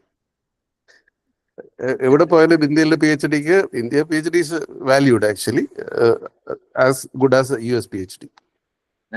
കനാസാറ് മിക്ക ടോക്കിലും പറയാറുള്ളതാണ്, തിരുവനന്തപുരം വിമൻസ് കോളേജിൽ നല്ല റിസർച്ച് ഫെസിലിറ്റി ഉണ്ടായിരുന്നു. അതെ, അത് സുരേഷൻ പറഞ്ഞ പോലെ ഞാൻ അഗ്രി ചെയ്യുന്നു. എൻ്റെ PhD അബ്രോഡ് ആണെങ്കിലും ഞാൻ പറയുന്നത് ഇന്ത്യയിൽ ഇതിപ്പോ ഒരു കൺസേണേ അല്ല. എവിടെ പോയാലും പെർഫോം ചെയ്യുക എന്നുള്ളതാണ് ഇമ്പോർട്ടൻറ്റ്. എന്ത് ചെയ്യുന്നു, നിങ്ങൾ പെർഫോം ചെയ്തിട്ടുണ്ടോ എന്നുള്ളതാണ് നോക്കേണ്ടത്, നിങ്ങളെ എക്സ്പീരിയൻസും. അതെ, your currency is your publications and your CV. So wherever you can make a better CV, that's where you should go. Albert Einstein എവിടെ പഠിച്ചതെന്ന് ആരും ചോദിക്കാറില്ലല്ലോ എന്ന് പറഞ്ഞ പോലെയാണ്. നമുക്ക് റിസർച്ചിനെ സംബന്ധിച്ച് ഓപ്റ്റിക്സിന് പറ്റിയ ഇൻസ്റ്റിറ്റ്യൂഷൻ, റിസർച്ച് ചെയ്യാൻ പറ്റിയ ഇൻസ്റ്റിറ്റ്യൂഷൻ ഇന്ത്യയിൽ ഏതുണ്ടെന്ന് വെച്ചു? അതെ, ഞാൻ തുടങ്ങാം, പിന്നെ പ്രദീപ് സാറിന് ആഡ് ചെയ്യാം. ഒപ്റ്റിക്സ് ഈ പറഞ്ഞ പോലെ ഒരു ഫീൽഡാണ്. ഈ പറഞ്ഞ പോലെ ഇത് എല്ലാ ലീഡിങ് ഇൻസ്റ്റിറ്റ്യൂട്ട്സിലും ഒപ്റ്റിക്സിലെ ഒരു റിസർച്ച് ഡൊമൈൻ ആണ്. ഫോർ എക്സാമ്പിൾ IIT ഡൽഹിയൊക്കെ നോക്കിക്കഴിഞ്ഞാൽ വളരെ വളരെ വെൽ നോൺ ഡിപ്പാർട്ട്മെന്റ് ആണ്. ഒരുപാട് ആൾക്കാരിൽ വെൽ നോൺ ഫിഗേഴ്സ് ഉള്ള ഒരു ഡിപ്പാർട്ട്മെന്റ് ആണ്.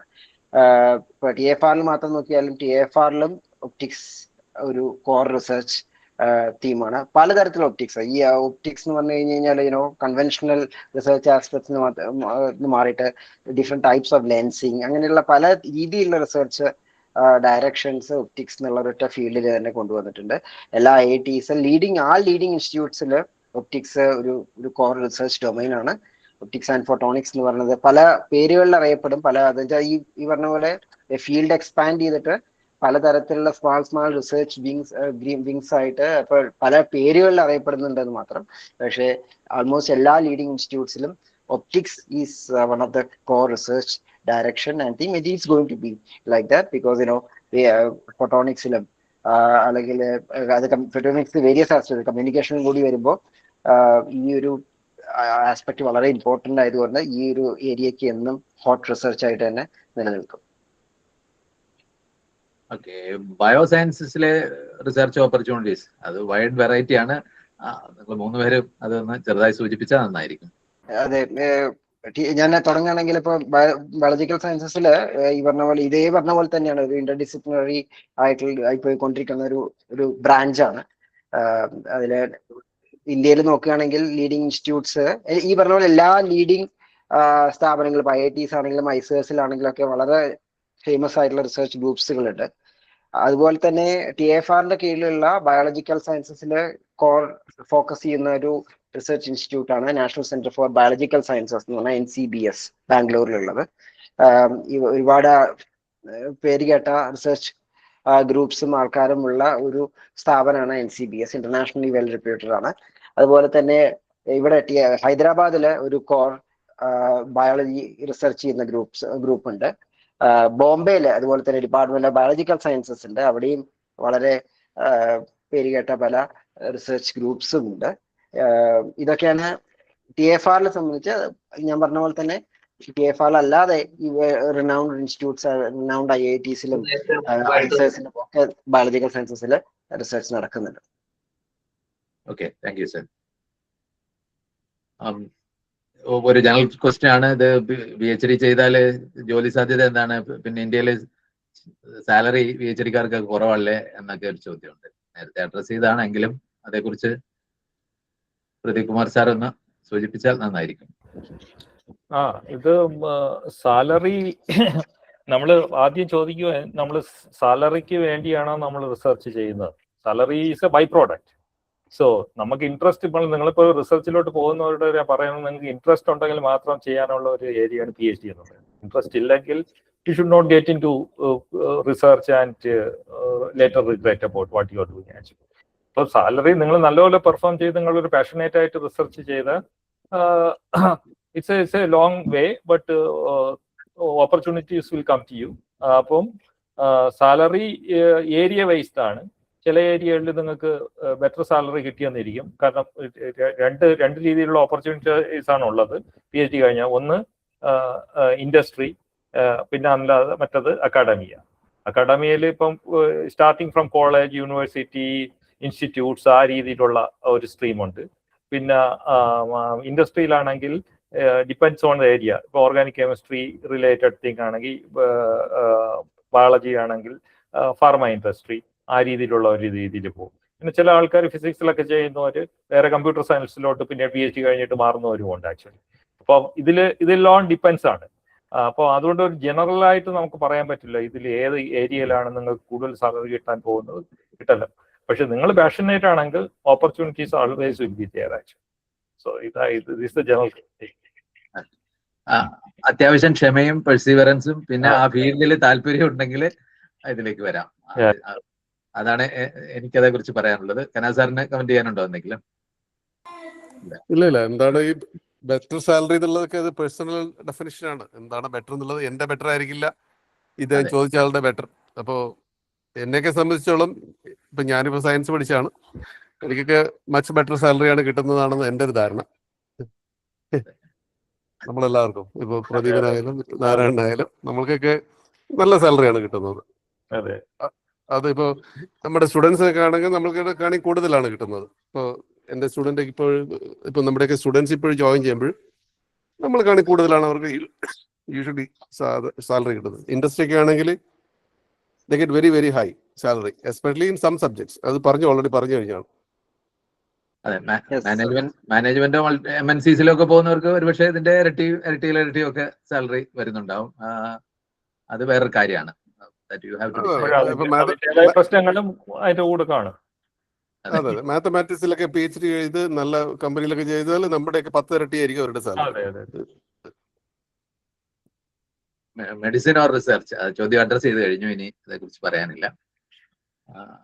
ഒരു സബ്ജക്ട് റിലേറ്റഡ് ഒരു ചോദ്യമാണ്. NCERT ടെൽസ് ഫിസിക്സ് ആണ്, how stars are born and die, but I heard real research is about things we don't know yet. What's one mystery about stars or galaxies that NCERT doesn't cover but you wish every curious 12th grader know? അല്ല, അതിനുള്ള ഒരു session അല്ലല്ലോ ഇത്. ഇപ്പൊ അല്ല പഠിപ്പിക്കാനുള്ള session അല്ല ഇത്. അപ്പൊ I think okay. First sem അണ്ടർ ഗ്രാജുവേറ്റ്സിന് ഇത് ചെയ്യാൻ, ഇന്റേൺഷിപ്പ് ചെയ്യാൻ ഓപ്പർച്യൂണിറ്റീസ് ഉണ്ടോ എന്നാണ് ചോദ്യം. ഫസ്റ്റ് സെമ്മിലല്ല വരിക, അത് 5th സെമ്മോ മറ്റോ ആണെന്നാണ് എനിക്ക് തോന്നുന്നത്. അല്ലേ സാർ? ഫസ്റ്റ് സെം സ്റ്റുഡൻസിന് ഓപ്പർച്യൂണിറ്റി ഉണ്ടാവാറില്ലല്ലോ. ഉണ്ട്. അതെ, അവർക്കും അപ്ലൈ ചെയ്ത അങ്ങനെ ഡിസ്ക്രിമിനേഷൻ ഒന്നുമില്ല. ഫസ്റ്റ് സെം സെക്കൻഡ് സെം അങ്ങനെയൊന്നുമില്ല. തീർച്ചയായിട്ടും ഉണ്ട്, തീർച്ചയായിട്ടും.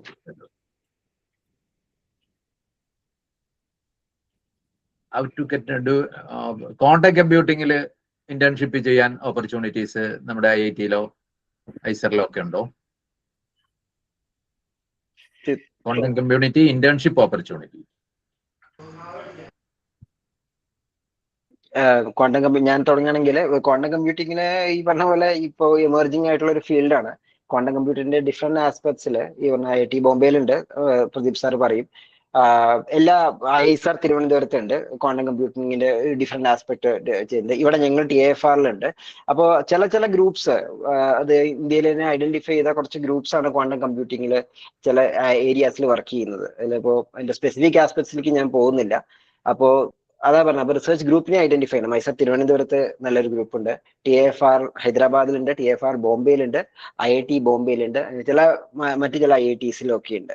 അപ്പോ രാമൻ റിസർച്ച് ഇൻസ്റ്റിറ്റ്യൂട്ടിലുണ്ട്. അപ്പൊ അങ്ങനെ പല ദിക്കിലും ഇത്തരം ക്വാണ്ടം കമ്പ്യൂട്ടിംഗ് എന്നുള്ള ഒരു ഏരിയയിൽ റിസർച്ച് ചെയ്യുന്ന ഗ്രൂപ്പുകളുണ്ട്. അപ്പൊ ഇന്റേൺഷിപ്പിന് വേണ്ടിയിട്ടാണെങ്കിൽ തീർച്ചയായിട്ടും ഈ പറഞ്ഞ പോലെ ആ PIസിനെ കോണ്ടാക്ട് ചെയ്തിട്ട് അതിനുള്ള ഒരു സാധ്യത തേടേണ്ടതാണ്. ജനറൽ ആയിട്ട് ക്വാണ്ടം ഫീൽഡ് എന്ന് പറഞ്ഞൊരു ക്വസ്റ്റ്യൻ ഉണ്ട്, അതും ഇതേ ആൻസർ ഒക്കെ തന്നെയാവും. ക്വാണ്ടം ഫീൽഡിൽ എക്സ്പീരിയൻസ് കിട്ടാനായിട്ട്, ഈ ഇന്റേൺഷിപ്പ് എക്സ്പീരിയൻസ് കിട്ടാനായിട്ട് ഏതൊക്കെ ഇൻസ്റ്റിറ്റ്യൂഷൻസ് ഉണ്ട് എന്നാണ്. ക്വാണ്ടം ഫീൽഡ് എന്ന് പറയുമ്പോൾ ഒരുപാട് ഏരിയാസ് വരുമല്ലോ സാർ. പ്രദീപ് കുമാർ സാർ അതൊന്ന് അഡ്രസ് ചെയ്തോളൂ. അതെ, അത് ഇത് വളരെ വാസ്റ്റ് ഏരിയയാണ്. ഇപ്പം ഗവൺമെന്റ് ഒരുപാട് ഇൻവെസ്റ്റ് ചെയ്യുന്നുണ്ട് ഇപ്പൊ ഈ ക്വാണ്ടം കമ്പ്യൂട്ടിംഗ്. അപ്പം അതിനനുസരിച്ച് മാൻ പവർ ആവശ്യമുണ്ട്. ഇതൊരു ബൂമിംഗ്, ഇപ്പൊ currently is a booming area actually. Lot of mission projects are there, lot of people are getting into it.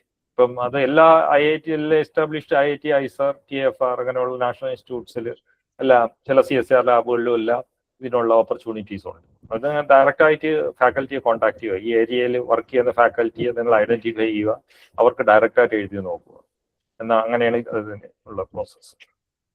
Okay, അടുത്ത ഒരു ചോദ്യം ഉള്ളത് മാസ്റ്റേഴ്സിൽ ഈ പ്രോജക്ട് ഇന്റേൺഷിപ്പ് ചെയ്യാനുള്ള ഓപ്പർച്യൂണിറ്റീസിനെ കുറിച്ചാണ്. ഓൾറെഡി അഡ്രസ് ചെയ്ത് കഴിഞ്ഞു. തീർച്ചയായിട്ടും ഉണ്ട്. ഈ പറഞ്ഞ കാര്യങ്ങളൊക്കെ തന്നെ PIസിനെ അപ്രോച്ച് ചെയ്യാന്നുള്ളതാണ്, കോണ്ടാക്ട് ചെയ്യാന്നുള്ളതാണ് ആദ്യം വേണ്ടത്. നമ്മുടെ പ്രോസസ് വഴി കോണ്ടാക്ട് ചെയ്യുന്നതായിരിക്കും ഉചിതം.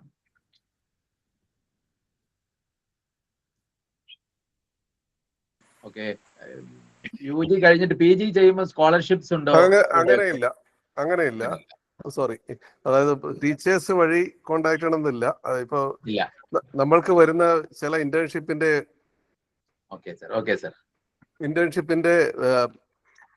ഫോർമാറ്റ് ഒക്കെ എല്ലാവർക്കും അഡ്രസ് ചെയ്ത ഒരു ഡിയർ പ്രൊഫസർ എന്ന് വെച്ചാൽ ഒരുപാട് CC വെച്ചിട്ട് കുറെ പ്രൊഫസേഴ്സിന് മേലേക്കും. അതൊന്നും ചെയ്യാൻ പാടില്ല. അങ്ങനെയല്ല, ആരും അത് കൺസിഡർ ചെയ്യില്ല.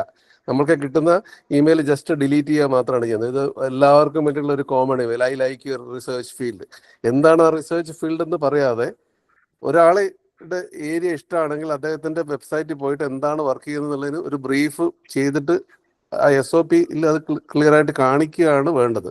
അല്ലാതെ ഒരു കോമൺ ആയ മെയിൽ എഴുതിയിട്ട് എല്ലാവർക്കും CC വെച്ച് അയച്ചാൽ ആരും അത് കൺസിഡർ ചെയ്യില്ല. ഇതൊരു പോയിന്റ് നോട്ട് ചെയ്യേണ്ടതാണ്. ഐഡിയലി സ്റ്റുഡൻസ് തന്നെ കോൺടാക്ട് ചെയ്യുന്നതാണ് ബെറ്റർ എന്നാണ് എൻ്റെ ഒരു opinion, not through teachers. Sir ഒരു ടേം ഉപയോഗിച്ച് SOP എന്താണെന്ന് ഒരു 2 സെന്റൻസ് ഒന്ന് പറയൂ സർ. അല്ല, എന്തിനാണ് സ്റ്റേറ്റ്മെന്റ് ഓഫ് പർപ്പസ്, എന്തിനാണ് ചെയ്യുന്നത്, why you are interested in my field. ഇപ്പൊ എന്റെ ഏരിയയിലാണ് വർക്ക് ചെയ്യുന്നതിൽ എനിക്കറിയണം why that student is interested in doing research in my field, അല്ലെങ്കിൽ ഇന്റേൺഷിപ്പ് എന്തിനാണെന്നുള്ളത്. അത് പേഴ്സണൽ അഡ്രസ്സ് തന്നെ ആയിരിക്കണം ആ ഒരു ഫീൽഡിലേക്കുള്ളത്. അതിപ്പോ നിങ്ങൾ പുറത്തേക്ക് അപ്ലൈ ചെയ്യുമ്പോഴും ഇതാണ് ജനറലി ഇതാണ് ഇഷ്യൂ. ജർമ്മനിയിലും US-ലും ആൾക്കാർ MSc കഴിഞ്ഞ കുട്ടികൾ ഇവിടെ അപ്ലൈ ചെയ്യുമ്പോൾ ഒരു കോമൺ ഇമെയിലാണ് അയക്കുന്നത്, എന്നിട്ട് എല്ലാവർക്കും CC വെച്ചേക്കും, അല്ലെങ്കിൽ സെയിം ഇമെയിൽ വീണ്ടും അയച്ചുകൊണ്ടിരിക്കും. അതാരും കൺസിഡർ ചെയ്യില്ല. ബേസിക്കലി നമ്മൾ ആ ഫീൽഡ് പഠിച്ച് നമുക്ക് ഇൻട്രസ്റ്റ് ഉള്ള ഫീൽഡിൽ മാത്രം അതൊരു വളരെ പേഴ്സണലൈസ്ഡ് മെയിൽ ആയിരിക്കണം. ജസ്റ്റ് ഇതിലൊരു ആഡ് ചെയ്യാനുള്ളത്, ഇപ്പൊ ഒരു മാൻഡേറ്റ് ആക്കിയതുകൊണ്ട് ഞങ്ങൾക്ക് പലർക്കും, എനിക്ക് ഉറപ്പുണ്ട് സുരേഷിനും പ്രദീപിനും ഒക്കെ, ഹൺഡ്രഡ്സ് ഓഫ് മെയിൽസ് ആണ് ഒരു 6 മാസത്തിന്റെ ഉള്ളിൽ വരിക ഈ ഇത്തരം ഇന്റേൺഷിപ്പിന് വേണ്ടിയിട്ട്. അപ്പോൾ ഒന്നുകിൽ ഈ പറഞ്ഞ പോലെ സുരേഷൻ പറഞ്ഞ പോലെ ഒരു കോമൺ മെയിലാ വരിക, അതല്ലെങ്കിൽ ChatGPT ക്രിയേറ്റ് ചെയ്തിട്ടുള്ള സാധനം. ഇത് രണ്ടും നമുക്ക് വായിച്ചു കഴിഞ്ഞാൽ മനസ്സിലാവും. തീർച്ചയായിട്ടും അതല്ല, അങ്ങനെയുള്ള കുട്ടികളെ ഞങ്ങൾ എന്റർടൈൻ ചെയ്യാൻ താല്പര്യമില്ല. കാര്യമായിട്ട് അവർക്ക് ആ ഒരു ഫീൽഡിൽ ഇൻട്രസ്റ്റ് ഉണ്ട്. കാരണം ഞങ്ങൾക്ക് ഈ പറഞ്ഞ പോലെ കുറച്ച് ഞങ്ങളുടെ സമയം അതിന് വേണ്ടിയിട്ട് കുട്ടികളുടെ ട്രെയിനിങ്ങിന് വേണ്ടി മാറ്റി വെക്കേണ്ടി വരും എന്നുള്ളതുകൊണ്ട് അത്രയും കോർ ഇൻട്രസ്റ്റ് ഉണ്ട് എന്നുള്ളത് ആ ഫീൽഡ് പഠിച്ച് എഴുതി കുട്ടികൾക്ക് ഇമെയിൽ അയക്കുന്ന കുട്ടികളാണെങ്കിൽ തീർച്ചയായിട്ടും മനസ്സിലാക്കാൻ പറ്റും. അപ്പൊ കുട്ടികളെ അയക്കുമ്പോൾ തീർച്ചയായിട്ടും അവരുടെ ഫീൽഡ് ഐഡന്റിഫൈ ചെയ്യാം. എന്നിട്ട് ആ റിസർച്ചറിന് എന്താണ് ചെയ്യുന്നത്, അദ്ദേഹത്തിന് ഏത് ഫീൽഡിലാണ് താല്പര്യം എന്നുള്ള കാര്യങ്ങളെ കുറിച്ച് ഒന്ന് മനസ്സിലാക്കിയതിന് ശേഷം മെയിൽ അയക്കാൻ നോക്കുക. അതായത് SOP നിങ്ങൾ സ്വയം തയ്യാറാക്കുന്നതാവണം. അതില് ഒരു താല്പര്യം കാണിക്കണം. ആരോടാണ് സംസാരിക്കുന്നതെന്ന് മനസ്സിലാക്കണം, അവരുടെ റിസർച്ച് ഇൻട്രസ്റ്റ് മനസ്സിലാക്കണം. അതിൽ നിങ്ങൾക്ക് താല്പര്യമുണ്ടോ എന്ന് ഒന്ന് ആരായണം, കുറച്ചൊന്ന് വായിക്കണം, എന്നിട്ട് തയ്യാറാക്കുക. അല്ലാതെ റെഡിമെയ്ഡ് SOP ആരെ കൊണ്ടെങ്കിലും ഗടാഗടിയൻ വാചകങ്ങളൊക്കെ എഴുതി ചേർക്കാം, അതില് ഒരു കാര്യവും ഉണ്ടാവില്ല. നാരായണൻ പറഞ്ഞതുപോലെ ഈ ChatGPT-യുടെ മെയിൽ ഇഷ്ടം പോലെ വരും. അത് ഇമ്മീഡിയറ്റ് ഡിലീറ്റ് ബട്ടൺ ആണ്. ഈവൻ ഒരു സെക്കൻഡ് പോലും നോക്കാറില്ല. അത് മാത്രമാണ് അത് ഡിസേർവ് ചെയ്യുന്നത്. ഇത് ഇപ്പൊ സംസാരിച്ച വിഷയങ്ങളോടനുബന്ധിച്ച് എന്തെങ്കിലും ചോദിക്കാനുണ്ടെങ്കിൽ ആകാം, ഇല്ലെങ്കിൽ നമുക്ക് 1-2 ചോദ്യങ്ങൾ കൂടി ഉണ്ട്, അതിലേക്ക് പോകാം. PG സ്റ്റഡീസിന് UG കഴിഞ്ഞിട്ട് PG സ്റ്റഡീസിന് എത്തുന്നവർക്ക് സ്കോളർഷിപ്പിന് എന്തെങ്കിലും ചാൻസസ് ഉണ്ടോ ഇവിടെയൊക്കെ എന്ന് ചോദിച്ചിട്ടുണ്ട്. ഇപ്പൊ ഞങ്ങൾക്ക് ഇന്റഗ്രേറ്റഡ് PhD പ്രോഗ്രാംസ് ഉണ്ട്. അപ്പൊ ഈ പുതിയ മാൻഡേറ്റ് അനുസരിച്ചിട്ട് എക്സിറ്റ് ഓപ്ഷൻസ് ഉണ്ട്. അപ്പോ അങ്ങനെ അവർക്ക് ആദ്യത്തെ ഇനീഷ്യൽ ഇയേഴ്സിൽ during their MSc itself they can get funded. പക്ഷെ ഞങ്ങൾ അത് ഒരിക്കലും റെക്കമെൻഡ് ചെയ്യില്ല. ഞങ്ങൾ if you join here for integrated PhD programme ഈ PhD കംപ്ലീറ്റ് ചെയ്യുന്നത് വരെ നിൽക്കണം എന്നാണ് ഞങ്ങൾ പറയുക. പക്ഷെ ഇങ്ങനെ ഒരു ഓപ്ഷൻ ഉണ്ട്. അപ്പൊ ആ ഇനീഷ്യൽ ഇയേഴ്സിൽ ഒരു തരം ഫെലോഷിപ്പ് ഉണ്ട്. IPHD ഞാൻ പറഞ്ഞില്ല, IPHD ഐസറിൽ ജോയിൻ ആയ IPHD സ്റ്റുഡൻസിന് മാസ്റ്റേഴ്സ് ഫസ്റ്റ് ഇയർ മുതൽ തന്നെ പൈസ കിട്ടും. 12,500 പെർ മന്ത് കിട്ടുന്നത് 2 വർഷം. അത് കഴിഞ്ഞ ശേഷം പിന്നെ നോർമൽ PhD-യുടെ ഫെലോഷിപ്പാണ് കിട്ടുന്നത്. അത് PhD-ലേക്ക് പോകുമ്പോൾ 3-ാമത്തെ വർഷം മുതൽ. പക്ഷേ അവിടെ നിന്ന് ക്വിറ്റ് ചെയ്യുന്നവർക്ക് ഒരു പണിഷ്മെന്റ് ഉണ്ട്. അതായത് 1 more year എക്സ്ട്രാ അവർ സെർവ് ചെയ്യണം ആസ് മാസ്റ്റേഴ്സ്. അപ്പൊ 3 വർഷം മാസ്റ്റേഴ്സ് ആവും. IPHD മാസ്റ്റർ കഴിഞ്ഞ് ക്വിറ്റ് ചെയ്യുന്നുണ്ടെങ്കിൽ. ഈ നോർമൽ MSc പ്രോഗ്രാമിൽ 2 year MSc പ്രോഗ്രാമിൽ ഇപ്പോഴത്തെ കറന്റ് സ്ട്രക്ചർ വെച്ചിട്ട് ഫെലോഷിപ്പ് ഇല്ല. പക്ഷെ ഇത് ഒരു ഡിസ്കഷൻ നടക്കുന്നുണ്ട്, അവർക്ക് എങ്ങനെയെങ്കിലും ഫെലോഷിപ്പ് കൊടുക്കാൻ പറ്റുന്നുള്ള രീതിയിൽ. ഫ്യൂച്ചറിൽ ഇത് ഉണ്ടാവാൻ സാധ്യതയുണ്ട്. ഇൻസ്പയർ ഫെലോഷിപ്പ് ഇന്റഗ്രേറ്റഡ് BSMS പ്രോഗ്രാമിനാണ് ഉള്ളത്. ഫെലോഷിപ്പ് ഉണ്ടല്ലോ. അതെ. അത് ഇൻസ്പയർ മാസ്റ്റേഴ്സിനും കിട്ടും. ആ ഒരു ടോപ്പർ ആയിരുന്നെങ്കിൽ അത് DST കൊടുക്കുന്നല്ലേ. അതെ. അടുത്തതിന്റെ സ്കോപ്പിനെ കുറിച്ചാണ്. മാത്തമാറ്റിക്സിൽ സ്റ്റഡി ചെയ്താൽ അതിന്റെ ജോബ് ഓപ്പർച്യൂണിറ്റീസ് എന്തുണ്ടെന്നാണ്. അപ്പൊ AI ഒക്കെ വരുമ്പോ എങ്ങനെയാണ് എന്നൊക്കെ ഒരു ചോദ്യം. മാത്സിലെ ജോബ് ഓപ്പർച്യൂണിറ്റീസ് റിസർച്ച് ഒക്കെ ചെയ്താൽ ഒരുപാടുണ്ട്. കാരണം ഞാൻ for example centre for applicable mathematics എന്ന് പറഞ്ഞിട്ട് അപ്ലിക്കബിൾ മാത്തമാറ്റിക്സ് എന്ന് പറഞ്ഞാൽ സെന്ററിന്റെ പേരാണ് TFR-ന്റെ കീഴിലുള്ളത്. അപ്പോൾ അവര് കംപ്ലീറ്റ് ഹാർഡ് കോർ മാത്തിലെ പോലെ മോഡൽസ് ഡെവലപ്പ് ചെയ്യുക. അപ്പോൾ ഒരു ചെറിയ എക്സാമ്പിൾ പറഞ്ഞു കഴിഞ്ഞാൽ ഇപ്പോൾ CAM സെന്റർ ഫോർ അപ്ലിക്കൽ മാത്തമാറ്റിക്സിൽ ട്രെയിൻഡ് ആയിട്ടുള്ള ഒരു കുട്ടി ഞങ്ങളുടെ NMR കോഴ്സിന് വേണ്ടി വന്നു. കംപ്ലീറ്റ്ലി ഒരു ഡിഫറെന്റ് ഡൊമെയിൻ ആണ്. അപ്പോൾ NMRൽ മെത്തഡോളജി ഡെവലപ്മെന്റ് ആണ് ആ കുട്ടിയുടെ CAM ബാക്ക്ഗ്രൗണ്ട് വെച്ച് ചെയ്യുന്നത്. അപ്പോൾ തീർച്ചയായിട്ടും ഇതുപോലെ മാത്തമാറ്റിക്കൽ മോഡലിംഗ് എല്ലാ റിസർച്ചിലും എല്ലാ ഫീൽഡിലും സാധ്യതകൾ ഉള്ളതാണ്. ഫോർ എക്സാമ്പിൾ ഞങ്ങളുടെ ഇവിടെ നടക്കുന്ന വേറൊരു റിസർച്ചാണ് ഗ്ലാസ് റിസർച്ച്. ഗ്ലാസിന്റെ ഇമ്പോർട്ടൻസ് എല്ലാവർക്കും അറിയുന്നതാണ്. ഗ്ലാസ്സിൽ ഒരുപാട് ഫണ്ടമെന്റൽ റിസർച്ച് നടത്തി മോഡൽസ് ഒക്കെ ഉണ്ടാക്കി ആണ് എക്സ്പെരിമെന്റൽ ആയിട്ടുള്ള ഒരു ഗ്ലാസ് ഡെവലപ്മെന്റിലേക്ക് പോകുന്നത്. ഫ്ലൂയിഡ് ഡൈനാമിക്സ്, ഇതെല്ലാം പലതരം ഫീൽഡുകളിലെ hard core applicable mathematics, fundamental aspects of മാത്തമാറ്റിക്സും അപ്ലിക്കബിൾ മാത്തമാറ്റിക്സും വളരെ ആവശ്യമാണ്. അപ്പോൾ ഒരുപാട് കമ്പ്യൂട്ടേഷണൽ ആസ്പെക്റ്റിലാണെങ്കിലും അതർ അപ്ലൈഡ് ആസ്പെക്ട്സിലും മാത്തമാറ്റിക്സിന്റെ ട്രെയിനിങ് വളരെ ആവശ്യമാണ്. ഒരുപാട് പോസിബിലിറ്റീസ് ഉണ്ട്. Thank you sir. BSc physics പഠിക്കുന്നവരുടെ ഇപ്പൊ BScക്ക് പഠിച്ചുകൊണ്ടിരിക്കുന്നവരുടെ ചോദ്യമാണ്, അവർ തുടർന്ന് ഫിസിക്സ് പഠിച്ചാൽ എന്തൊക്കെ ഓപ്പർച്യൂണിറ്റീസ് ഉണ്ട് അവരുടെ കരിയറിന് എന്നാണ് ഒരു പൊതുവായ ചോദ്യമാണ് സർ. പ്രദീപ് കുമാർ സാർ അതേക്കുറിച്ചൊന്ന്. ഫിസിക്സ് ആണ് പറഞ്ഞത്? അതെ, അത് നാരായൺ പറയുന്നതായിരിക്കും എളുപ്പം. Okay sir. ഞാൻ സോറി. ഈ പറഞ്ഞ പോലെ ഫിസിക്സിന് തന്നെ പല ഏരിയാസും ഉണ്ടല്ലോ അല്ലെ. ഫിസിക്സ് എന്ന് പറഞ്ഞാൽ വളരെ ജനറൽ ആയിട്ട് വെരി ബ്രോഡ് ആയിട്ടുള്ള ഒരു ടേമാണ്. ഈ പറഞ്ഞ പോലെ ഇന്ത്യയിൽ ഒരുപാട് പേര് നോക്കിയിരുന്നു, ഫോക്കസ് ചെയ്യുന്നു. പർട്ടിക്കുലർലി ഫിസിക്സ് പഠിച്ച് ഹയർ എഡ്യൂക്കേഷനിൽ MSc PG ഒക്കെ ചെയ്യുന്ന ഒരു അക്കാദമിക് തലത്തിൽ പോകാനാണ് നോക്കിയിരുന്നത്. പക്ഷെ ഇന്ന് അക്കാദമിക് അല്ലാതെ ഒരുപാട് R&D പ്രോഗ്രാംസും സ്റ്റാർട്ട് ചെയ്യുന്നുണ്ട്. അപ്പോൾ ബോത്ത് അക്കാദമിക് ആൻഡ് ഇൻഡസ്ട്രി പ്രോഗ്രാംസിന് ഒരുപാട് ഓപ്ഷൻസ് വരും കാലങ്ങളിൽ ഉണ്ടാവും. പർട്ടിക്കുലർലി ചില ഫീൽഡ്സിലൊക്കെ ഫോട്ടോണിക്സ്, ക്വാണ്ടം കമ്പ്യൂട്ടിങ്, അങ്ങനെ ചില ഏരിയ, ഇപ്പൊ സെമി കണ്ടക്ടറിൽ ഒരുപാട് ഇൻവെസ്റ്റ്മെന്റ്സ് വരുന്നുണ്ട്. അങ്ങനെ ഒരുപാട് R&D പ്രോഗ്രാംസ് വരുന്നുണ്ട്. അങ്ങനെ ഫിസിക്സ് പഠിച്ചു കഴിഞ്ഞാൽ അല്ലെങ്കിൽ റിലേറ്റഡ് അലൈഡ് ടെക്നോളജീസ് ഒരുപാട് സാധ്യതകൾ വരുന്നുണ്ട്. അക്കാദമിക് പ്രോഗ്രാംസ്, അക്കാദമിക് ചാൻസസും പോസിബിലിറ്റീസും ഉണ്ട്. ഒരു ടീച്ചറായിട്ട് അല്ലെങ്കിൽ ഒരു പ്രൊഫസർ ലെവൽ അല്ലെങ്കിൽ ഒരു സയന്റിസ്റ്റ് ലെവലിൽ പോകാനുള്ള ഓപ്ഷൻസ്, പലതരം ഡിപ്പാർട്ട്മെന്റ്സിൽ സയന്റിസ്റ്റ് ആയിട്ട് പോകാനുള്ള ഓപ്ഷൻസ്, ഇതിനൊക്കെ പുറമെ പലതരം പ്രൈവറ്റ് ഫേംസിലെ R&D പ്രോഗ്രാംസും ന്യൂ സ്റ്റാർട്ടപ്പ് ഇനീഷ്യേറ്റീവ്സും ഒക്കെയുള്ള ഒരുപാട് ആ എക്കോസിസ്റ്റം ഇന്ത്യയിലും ഡെവലപ്പ് ചെയ്ത് വരുന്നുണ്ട്. തീർച്ചയായിട്ടും ഇത് ഫിസിക്സ് പഠിച്ചവർക്ക് ഉപകാരപ്രദമാവും. Okay, similar question on chemistry പഠിച്ചാൽ എവിടെയൊക്കെ ജോലി ചെയ്യാം എന്ന് ആണ് ചോദ്യം. അത് രണ്ടാൾക്കും, പ്രദീപ് കുമാർ സാറിനും കനാ സാറിനും അഡ്രസ് ചെയ്യാം. ഈ ഭൂലോകത്തിന്റെ അച്യുതണ്ട് തിരിയുന്നത് കെമിസ്ട്രി വെച്ചിട്ടാണ്. അപ്പൊ എന്ന് ചാക്കോ മാഷ് മനസ്സിനെ കുറിച്ച് പറഞ്ഞ പോലെ എല്ലാ ഏരിയയിലും ഒരു ജോലി സാധ്യതയുള്ള ഒരു ഫീൽഡാണ് കെമിസ്ട്രി. അത് മറ്റു വിഷയം മോശമാണെന്നല്ല ഞാൻ പറയുന്നത്. കെമിസ്ട്രി എല്ലാ ഇൻഡസ്ട്രീസിലും കെമിസ്ട്രി ആവശ്യമാണല്ലോ. ഇപ്പൊ plastic industry, pharmaceutical industry, paints, deodorant, everything you think of, food industry എല്ലാം കെമിസ്ട്രി ബേസ്ഡ് ആണ്.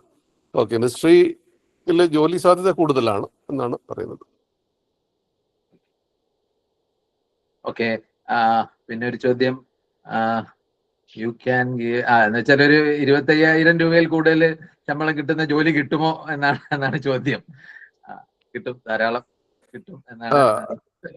ഇപ്പൊ ഐസറിൽ MSc ഒക്കെ കഴിഞ്ഞ് പോയ കുട്ടികൾക്ക് ജോയിൻ ചെയ്യുമ്പോൾ ഇപ്പൊ കമ്പനിയിലേക്കാണ് നേരിട്ട് പോകുന്നതെങ്കിൽ, അതായത് BSMS കഴിഞ്ഞിട്ട് പോവുകയാണെങ്കിൽ അവരുടെ പാക്കേജ് ഇപ്പൊ ഒരു 4-5 ലക്ഷമൊക്കെയാണ്. അതായത് പെർ ഇയർ ആണ്. പെർ ഇയർ എന്ന് പറഞ്ഞാൽ ഇപ്പൊ ഒരു 50,000-ത്തിനടുത്ത് ആണ് ഇപ്പൊ കൂടുതൽ. അത് ചെറിയ സാലറിയാണ്.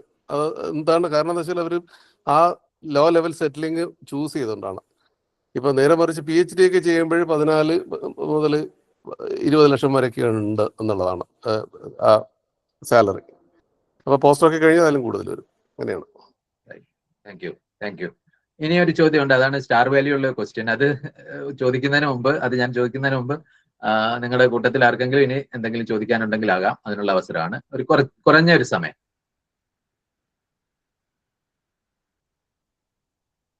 എൻട്രീസ് ചെയ്യാം.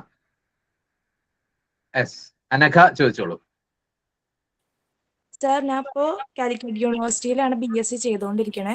അപ്പോൾ ഞാൻ അതിൻ്റെ കൂടെ ഐസർ എക്സാം ഈ ഇയർ അപ്ലയർ ചെയ്യുന്നുണ്ട്.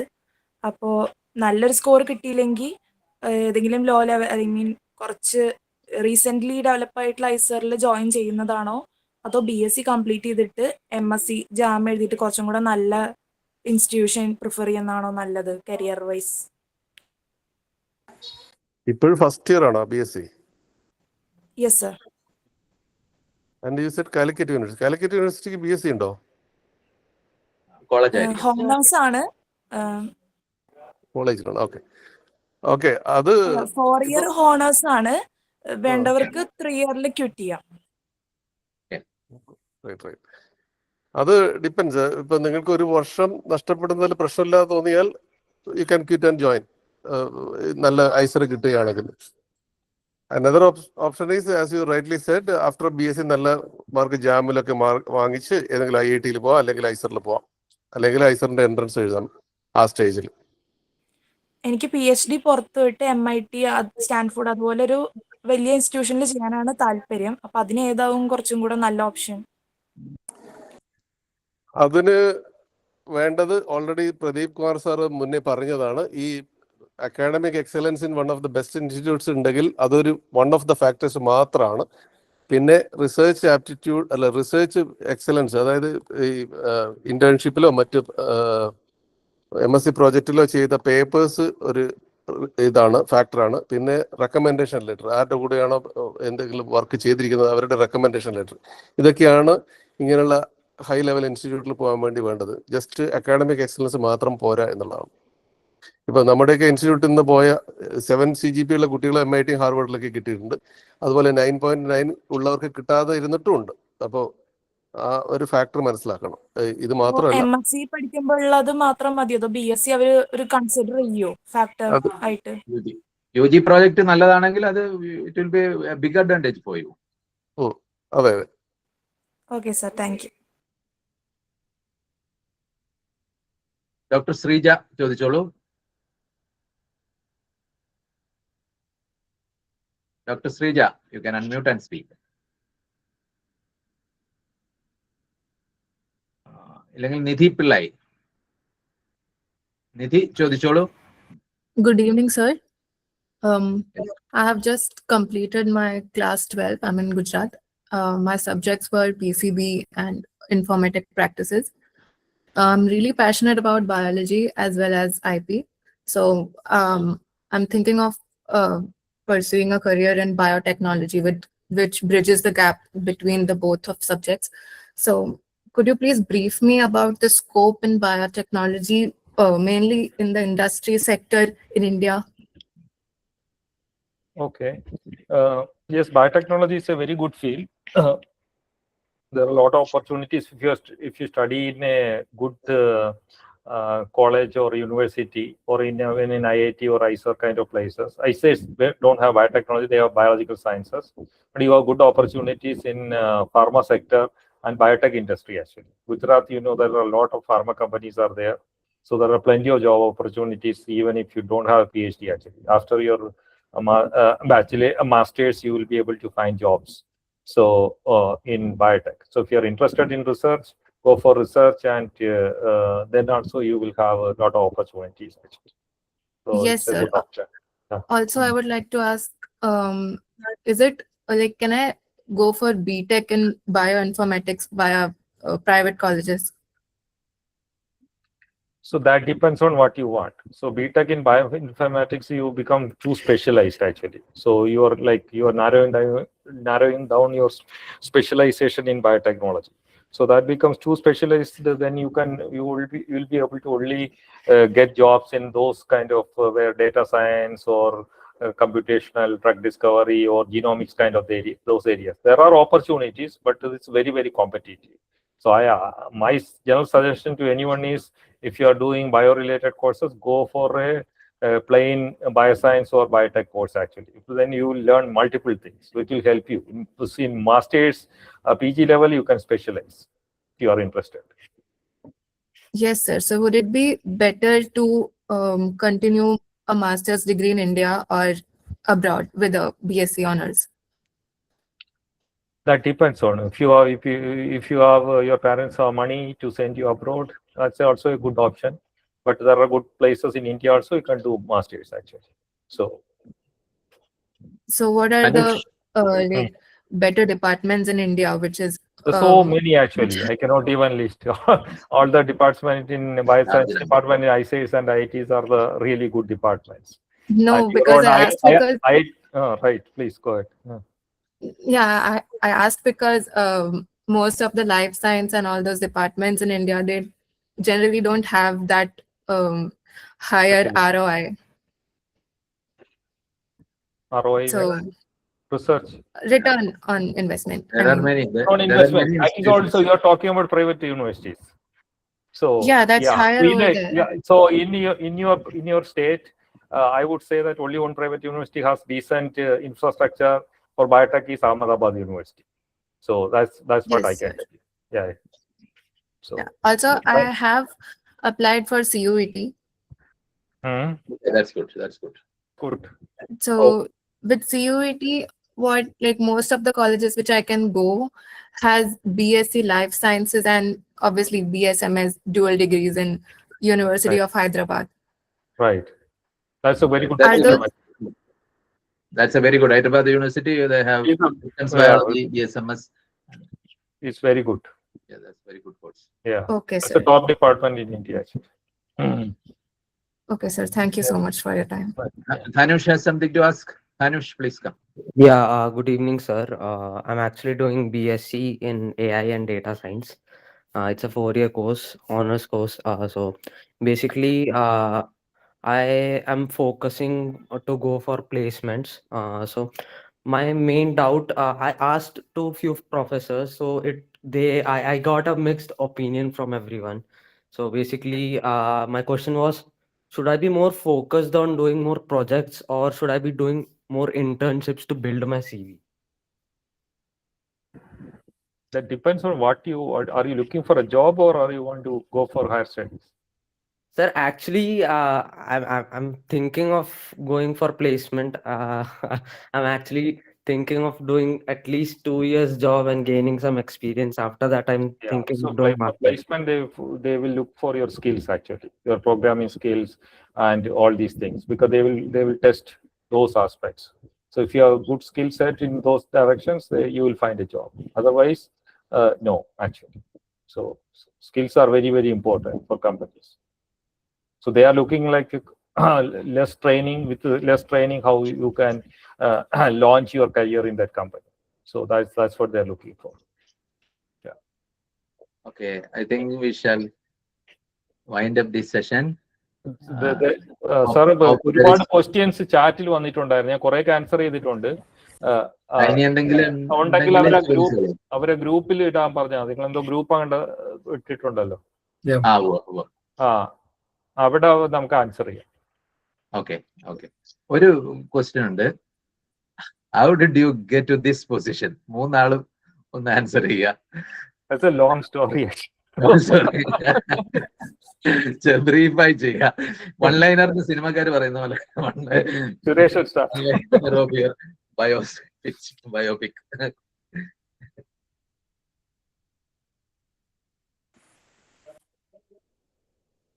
എന്നത് മാനസികമായിട്ട് ഞാനൊരു ഫ്ലോ വിത്ത് ദ സ്ട്രീം ആയിരുന്നു. എനിക്ക് ഞാൻ 12ാം ക്ലാസ് പഠിക്കുമ്പോൾ സയൻസിൽ പണ്ടേ താല്പര്യമായിരുന്നു. അത് ഈവൻ മച്ച് ഏർലിയർ സ്റ്റേജ്, അതായത് ഒരു പ്രൈമറി ലെവൽ മുതൽ തന്നെ സയൻസിനോട് ഭയങ്കര ഇൻട്രസ്റ്റ് ഒക്കെ ആയിരുന്നു. പക്ഷേ +2 കഴിഞ്ഞപ്പോൾ ഫിസിക്സിലായിരുന്നു എനിക്ക് കൂടുതൽ താല്പര്യം. പക്ഷേ സംഭവമായി വെൻ ടു കെമിസ്ട്രി എന്ന് പറഞ്ഞാൽ ഫിസിക്സിന് പ്രോപ്പറായ ഒരു കോളേജ് അടുത്തില്ല എന്നുള്ളൊരു ഖ്യാതി ഉണ്ടായിരുന്നു ആ സമയത്ത്. പയ്യന്നൂർ കോളേജ്, ഞാൻ പയ്യന്നൂരിൽ നിന്നാണ്. പയ്യന്നൂർ കോളേജ് നല്ലതല്ല ഫിസിക്സിന് എന്നൊരു കേട്ടുകേൾവി ഉണ്ടായിരുന്നു. അതുകൊണ്ട് കാഞ്ഞങ്ങാട് കോളേജായിരുന്നല്ലോ, അത് ഒരുപാട് ദൂരമായിരുന്നു. അങ്ങനെ കെമിസ്ട്രിയിൽ എത്തപ്പെട്ടത്. കെമിസ്ട്രിയിൽ എത്തപ്പെട്ട് പിന്നെ ഞാൻ കെമിസ്ട്രി ഇഷ്ടപ്പെടാൻ തുടങ്ങി. അങ്ങനെ അവിടെ നിന്ന് നല്ല മാർക്ക് വാങ്ങിച്ചു. പിന്നെ അഗൈൻ ഞാൻ പറഞ്ഞല്ലേ വിത്ത് ദ ഫ്ലോ MSc പോയി. MSc SN കോളേജ് കണ്ണൂരാണ് നിയറസ്റ്റ് പോസിബിലിറ്റി ആ സമയത്ത്. എന്നിട്ട് ഞാൻ BEdനാണ് പോയത്. എനിക്ക് പെട്ടെന്നൊരു ജോലി വേണം എന്നൊരു ആവശ്യം ഉണ്ടായിരുന്നു. പക്ഷേ അവിടെയുള്ള ഒരു പ്രൊഫസർ, നമ്മുടെ പ്രിൻസിപ്പൽ ഷഡാനന്ദൻ നായർ എന്നൊരു സാറ്, അദ്ദേഹം മാത്തമാറ്റിക്സിന്റെ പ്രൊഫസറായിരുന്നു. അദ്ദേഹം പറഞ്ഞു യു ഷുഡ് റൈറ്റ് CSIR പരീക്ഷ എഴുതണം, അതുപോലെ ഗേറ്റ് എഴുതണം. രണ്ടും എഴുതി, രണ്ടും പാസ്സായി. അപ്പോൾ അങ്ങനെ റിസർച്ചിൽ എത്തി. ആദ്യം എംടെക്കിന് ജോയിൻ ചെയ്ത് നെക്സ്റ്റ് ഡേ ആയിരുന്നു CSIR പരീക്ഷ റിസൾട്ട് വന്നത്. അപ്പോൾ അത് കിട്ടിയപ്പോൾ പൂനെയിൽ പോയി NCL പോയി PhD എടുത്തു. PhD എടുത്തിട്ട് PhD ഒക്കെ കഴിയുമ്പോഴേക്ക് നമുക്ക് ഇതിൻ്റെ പൊട്ടൻഷ്യൽസ് കൂടുതൽ മനസ്സിലായത്. ഇപ്പോൾ ഒരു സബ്ജക്റ്റിലേക്ക് പോകുമ്പോഴാണ് നമ്മളതിൻ്റെ പൊട്ടൻഷ്യൽ കൂടുതൽ മനസ്സിലാക്കി വരിക. അല്ലെങ്കിൽ നമ്മൾക്ക് എത്രത്തോളം അറിയില്ല എന്ന് മനസ്സിലാവുന്നത് നമ്മൾ കൂടുതൽ ആ സിസ്റ്റത്തിലേക്ക് പോകുമ്പോഴാണ്. അപ്പോഴെനിക്ക് പോസ്റ്റ് ഡോക്കിന് പോയി JSPS എന്ന് പറഞ്ഞൊരു ഫെലോഷിപ്പ് ഉണ്ട്. അത് ജപ്പാൻ ഗവൺമെൻറ്റിനാണ്, നല്ല ഫെലോഷിപ്പാണ്, അത് കിട്ടി. അങ്ങനെ പോസ്റ്റ് ഡോക്കിന് JSPS പോസ്റ്റ് ഡോക്കിന് ജപ്പാനിൽ പോയി 2 വർഷം. അവിടുന്ന് UK പോയി 2 വർഷം. അവിടെ നിന്ന് ഒരു പ്രൊഫസർ ബാരി പോട്ടറിനെ കണ്ട് പരിചയപ്പെട്ടപ്പോൾ അദ്ദേഹം വിളിച്ചു അങ്ങോട്ട് അയാളുടെ ഗ്രൂപ്പിൽ ജോയിൻ ചെയ്യാൻ. അങ്ങനെ അവിടെ പോയി. പിന്നെ മൂന്നാമത് ഹംബോൾട്ട് ഫെലോഷിപ്പ് എന്നൊരു ഫെലോഷിപ്പ് ഉണ്ട് ജർമ്മനിയിലുള്ള, അതും അഗൈൻ പ്രസ്റ്റീജിയസ് ഫെലോഷിപ്പാണ്. അത് കിട്ടി. Max Planck institute for molecular physiology എന്ന ഒരു സ്ഥാപനത്തിൽ ഡോട്ട്മണ്ടിലായിരുന്നു. 2 വർഷം അവിടെയായിരുന്നു. അങ്ങനെ ആണ് ജേണി. എന്നിട്ട് തിരിച്ചു വന്നത് ജോയിൻ ചെയ്തത് institute of life science Hyderabad, university of Hyderabad ക്യാമ്പസിലായിരുന്നു. അവിടെ ഒരു സീനിയർ സയൻറ്റിസ്റ്റ് ആയിട്ട് ജോയിൻ ചെയ്തു. പിന്നെ അവിടെ ടീച്ചിങ് ഒന്നുമില്ല, നല്ല സാലറി ആയിരുന്നു. പക്ഷേ സാലറി മാത്രമേ ഉള്ളൂ, ടീച്ചിങ് ഇല്ലാത്തതുകൊണ്ട് അത് വലിയ ഇഷ്ടമില്ലാത്തൊരു ജോലിയായിരുന്നു. ആ സമയത്താണ് ഐസെറ്റ് ട്രിവാൻഡ്രത്തിലുള്ള ആപ്ലിക്കേഷൻ വിളിച്ചത്. പല IITസിലും അപ്ലൈ ചെയ്തായിരുന്നു, കിട്ടിയില്ല, എവിടെയും കിട്ടിയില്ല. ഐസെറ്റ് ട്രിവാൻഡ്രത്തിലും ഭാഗ്യവശാൽ ആ ഇന്റർവ്യൂവിൽ ക്ലിയർ ചെയ്തു. അങ്ങനെയാണ് ഇവിടെ എത്തിയത്.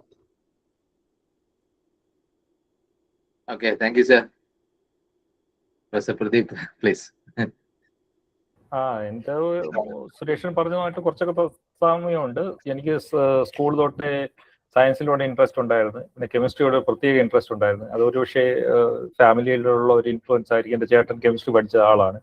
അതുകൊണ്ട് എനിക്ക് കെമിസ്ട്രിയോട് പെട്ടെന്നൊരു ഇൻട്രസ്റ്റ് തോന്നി. പെട്ടെന്ന് ഓർഗാനിക് കെമിസ്ട്രിയോട് കൂടുതൽ ഇൻട്രസ്റ്റ് തോന്നി 10ാം ക്ലാസ്സിൽ വെച്ചിട്ട്.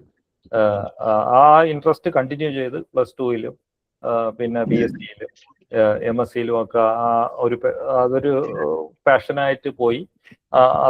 അത് കഴിഞ്ഞിട്ട് ഞാൻ MSc MG യൂണിവേഴ്സിറ്റിയിൽ ചെയ്ത്, MG യൂണിവേഴ്സിറ്റി സെന്ററിൽ. അപ്പോഴവിടെ ഉള്ള പ്രൊഫസേഴ്സൊക്കെ വളരെ എൻകറേജിങ് ആയിരുന്നു. അവരെല്ലാം IIT IIScs എന്നൊക്കെ PhD ചെയ്തിട്ടുള്ള ആൾക്കാരായിരുന്നു. അവർ എൻകറേജ് ചെയ്തു. അങ്ങനെ അവിടെ ഒരു കോമൺ കൾച്ചറായിരുന്നു. അവിടെ ആ ഇൻസ്റ്റിറ്റ്യൂഷൻ്റെ ഒരു കൾച്ചറായിരുന്നു MSc കഴിഞ്ഞവരൊക്കെ കൂടുതൽ PhDക്ക് പോവുക എന്നുള്ളത്. അപ്പോൾ ആ ഒരു ഇതിൽ എനിക്കൊരു മോട്ടിവേഷൻ കൂടുതൽ വന്ന് റിസർച്ച് ചെയ്യുക എന്നുള്ളത്. ഒരു ലക്ക് കാരണം എനിക്ക് ഒരു PhDക്ക് ഉപ്സാല യൂണിവേഴ്സിറ്റി സ്വീഡനിൽ അഡ്മിഷൻ കിട്ടി. പിന്നെ അവിടെ നിന്ന് ഞാൻ അത് കഴിഞ്ഞിട്ട് university Illinois US post dock ചെയ്തു. പിന്നെ വീണ്ടും ഒരു ലക്ക് കാരണം IIT ബോംബെയിൽ ഇത് ഫാക്കൽറ്റി പോസ്റ്റിൽ കിട്ടി. ഇത് 50% passion, 50% luck. So you don't know where you will end up. So ഇതൊരു നമ്മളൊരു ഓപ്പൺ മൈൻഡ് ആയിട്ട് ഇറങ്ങേണ്ട ഒരു ഫീൽഡാണ്. So only driving force for you is science. So you are doing science and you are passionately doing science sincerely. So rest will be taken care. This is my philosophy. Thank you sir. Fee സ്ട്രക്ചറിനെ കുറിച്ച് ചോദ്യമുണ്ട്. അത് നിങ്ങൾ വെബ്സൈറ്റിൽ പോയി brochures നോക്കിയാൽ അറിയാൻ കഴിയും. അത്യാവശ്യം ഫീസ് ഉണ്ട് ഇപ്പോൾ എല്ലാ ഇൻസ്റ്റിറ്റ്യൂഷനിലും. Narayanan sir please. വളരെ ബ്രീഫായിട്ട് പറയാം. ഈ പറഞ്ഞ പോലെ രണ്ടുപേരും പറഞ്ഞ പോലെ ക്യൂരിയോസിറ്റിയും ആ ഫീൽഡിലേക്കുള്ള താല്പര്യവും ഈ രണ്ടും ജനിപ്പിക്കുന്നത് ആദ്യം പറഞ്ഞ അച്ഛൻ ഒരു ഫിസിക്സ് ടീച്ചർ ആയതുകൊണ്ട് അത് വളരെ സഹായിച്ചു. പിന്നെ എനിക്ക് സ്കൂളിൽ നിന്ന് എൻ്റെ ഫിസിക്സ് ടീച്ചർ ഈ പറഞ്ഞ പോലെ ഒരു റിസർച്ച് ഒക്കെ ചെയ്തു കാണിച്ചു തരുന്ന ഒരു സാറായിരുന്നു. അപ്പോൾ വളരെ ഇൻട്രസ്റ്റിംഗ് ആയിട്ടുള്ള ചോദ്യങ്ങൾ. ഇപ്പൊ താല്പര്യം അവിടെ നിന്ന് തന്നെ ജനിക്കണം എന്ന് പറയുന്നത്, ഈ പ്രകാശത്തിനേക്കാൾ വേഗത്തിൽ സഞ്ചരിക്കുന്ന പാർട്ടിക്കിൾസ് ഉണ്ട് അത്രേ, അത് ഒരു മലയാളിയാണ് കണ്ടുപിടിച്ചത്. ഇത്തരം ചെറിയ ചോദ്യങ്ങളും പൊടിക്കൈകളും ഞങ്ങളുടെ താല്പര്യം വർദ്ധിപ്പിക്കാൻ സഹായിച്ചു. പിന്നീട് വിക്ടോറിയ കോളേജിൽ പ്രീ ഡിഗ്രിക്കും BSCക്കും എത്തിയപ്പോഴും അവിടെ ലാബൊക്കെ ഉണ്ടായിരുന്നു. അവിടെ ഒന്നുമില്ല ആക്ച്വലി. അപ്പൊ എല്ലാം you have to build from the scratch.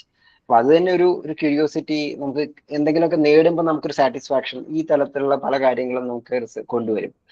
പിന്നീട് മറ്റേ വിക്ടോറിയയിൽ കഴിഞ്ഞിട്ട് കുസാറ്റിൽ എത്തിപ്പെട്ടു. അതൊരു വലിയൊരു ടേണിംഗ് പോയിന്റ് ആണ്. കുസാറ്റിൽ ഈ പറഞ്ഞ പോലെ MSc എന്ന് പറയുന്നത് റിസർച്ച് ഓറിയന്റഡ് ആണ്. അപ്പൊ ഇന്ന് നമ്മൾ എല്ലാ കോളേജുകളിലും റിസർച്ച് ഓറിയന്റഡ് ആണ്. അന്ന് കുസാറ്റില് കുറച്ച് സ്ഥാപനങ്ങൾ റിസർച്ച് ഓറിയന്റഡ് ആയിട്ടുണ്ടായിരുന്നുള്ളൂ കേരളത്തില്.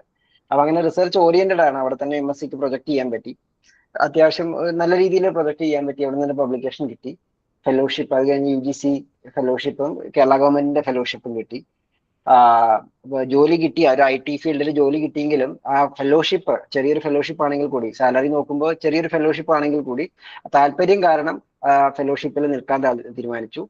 ആ സമയത്താണ് ഞാൻ വളരെ വേൾഡ് റിനൗണ്ട് ആയിട്ടുള്ള പുളിക്കൽ അജയൻ എന്ന് പറഞ്ഞിട്ടുള്ള ഒരു നാനോ ടെക്നോളജിയിലൊക്കെ വളരെ പൈനറിങ് കോൺട്രിബ്യൂഷൻ ചെയ്ത ഒരു അദ്ദേഹമായിട്ട് ഇന്ററാക്ട് ചെയ്യാൻ പറ്റിയതും അദ്ദേഹം എന്നെ ആ ലാബിലേക്ക് ഒരു 4 മാസം വേണ്ടി ക്ഷണിച്ചതും അദ്ദേഹത്തിന്റെ കൂടുതൽ ഒരു 4-5 മാസം ചെയ്തു.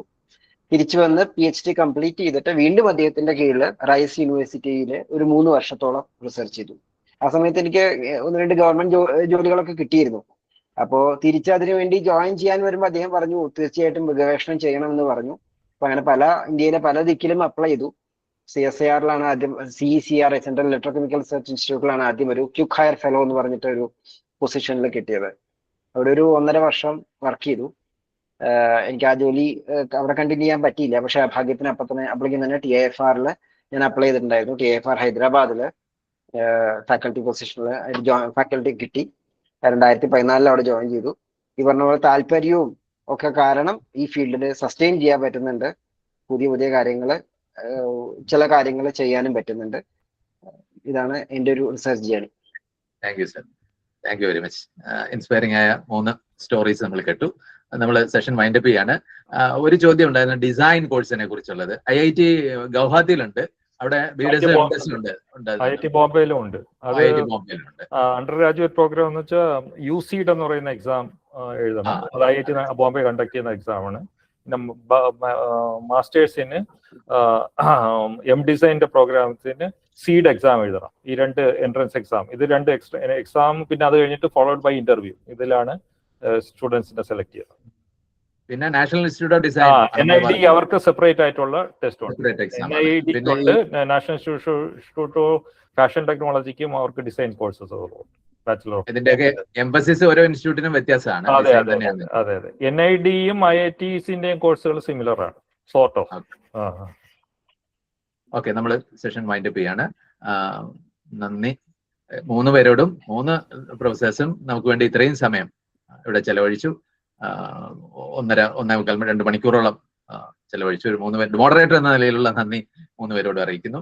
ഇനി ഒഫീഷ്യലായി സെഷൻ കൺക്ലൂഡ് ചെയ്യാനായിട്ട് സതീഷ് ആയിരിക്കും. സതീഷ് പ്ലീസ്. Thank you. ഞാൻ സ്റ്റെപ്പ് ചെയ്യാൻ ഞാനല്ല ഉദ്ദേശിച്ചത്. Yes sure, welcome.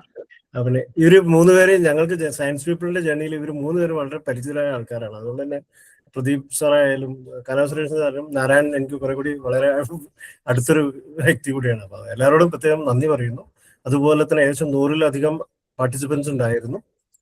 എല്ലാവരോടും കൃത്യമായ ചോദ്യങ്ങൾ ചോദിച്ചതിനും പങ്കെടുത്തതിനും നന്ദി പ്രകടിപ്പിക്കുന്നു. സയൻസ് പീപ്പിളിന്റെ പേരിലും ജനസംസ്കൃതിയുടെ പേരിൽ ആരെങ്കിലും പറയുന്നുണ്ടെങ്കിൽ അല്ലെങ്കിൽ ജനസംസ്കൃതി പേരിൽ ഞാൻ നന്ദി പറയുന്നു.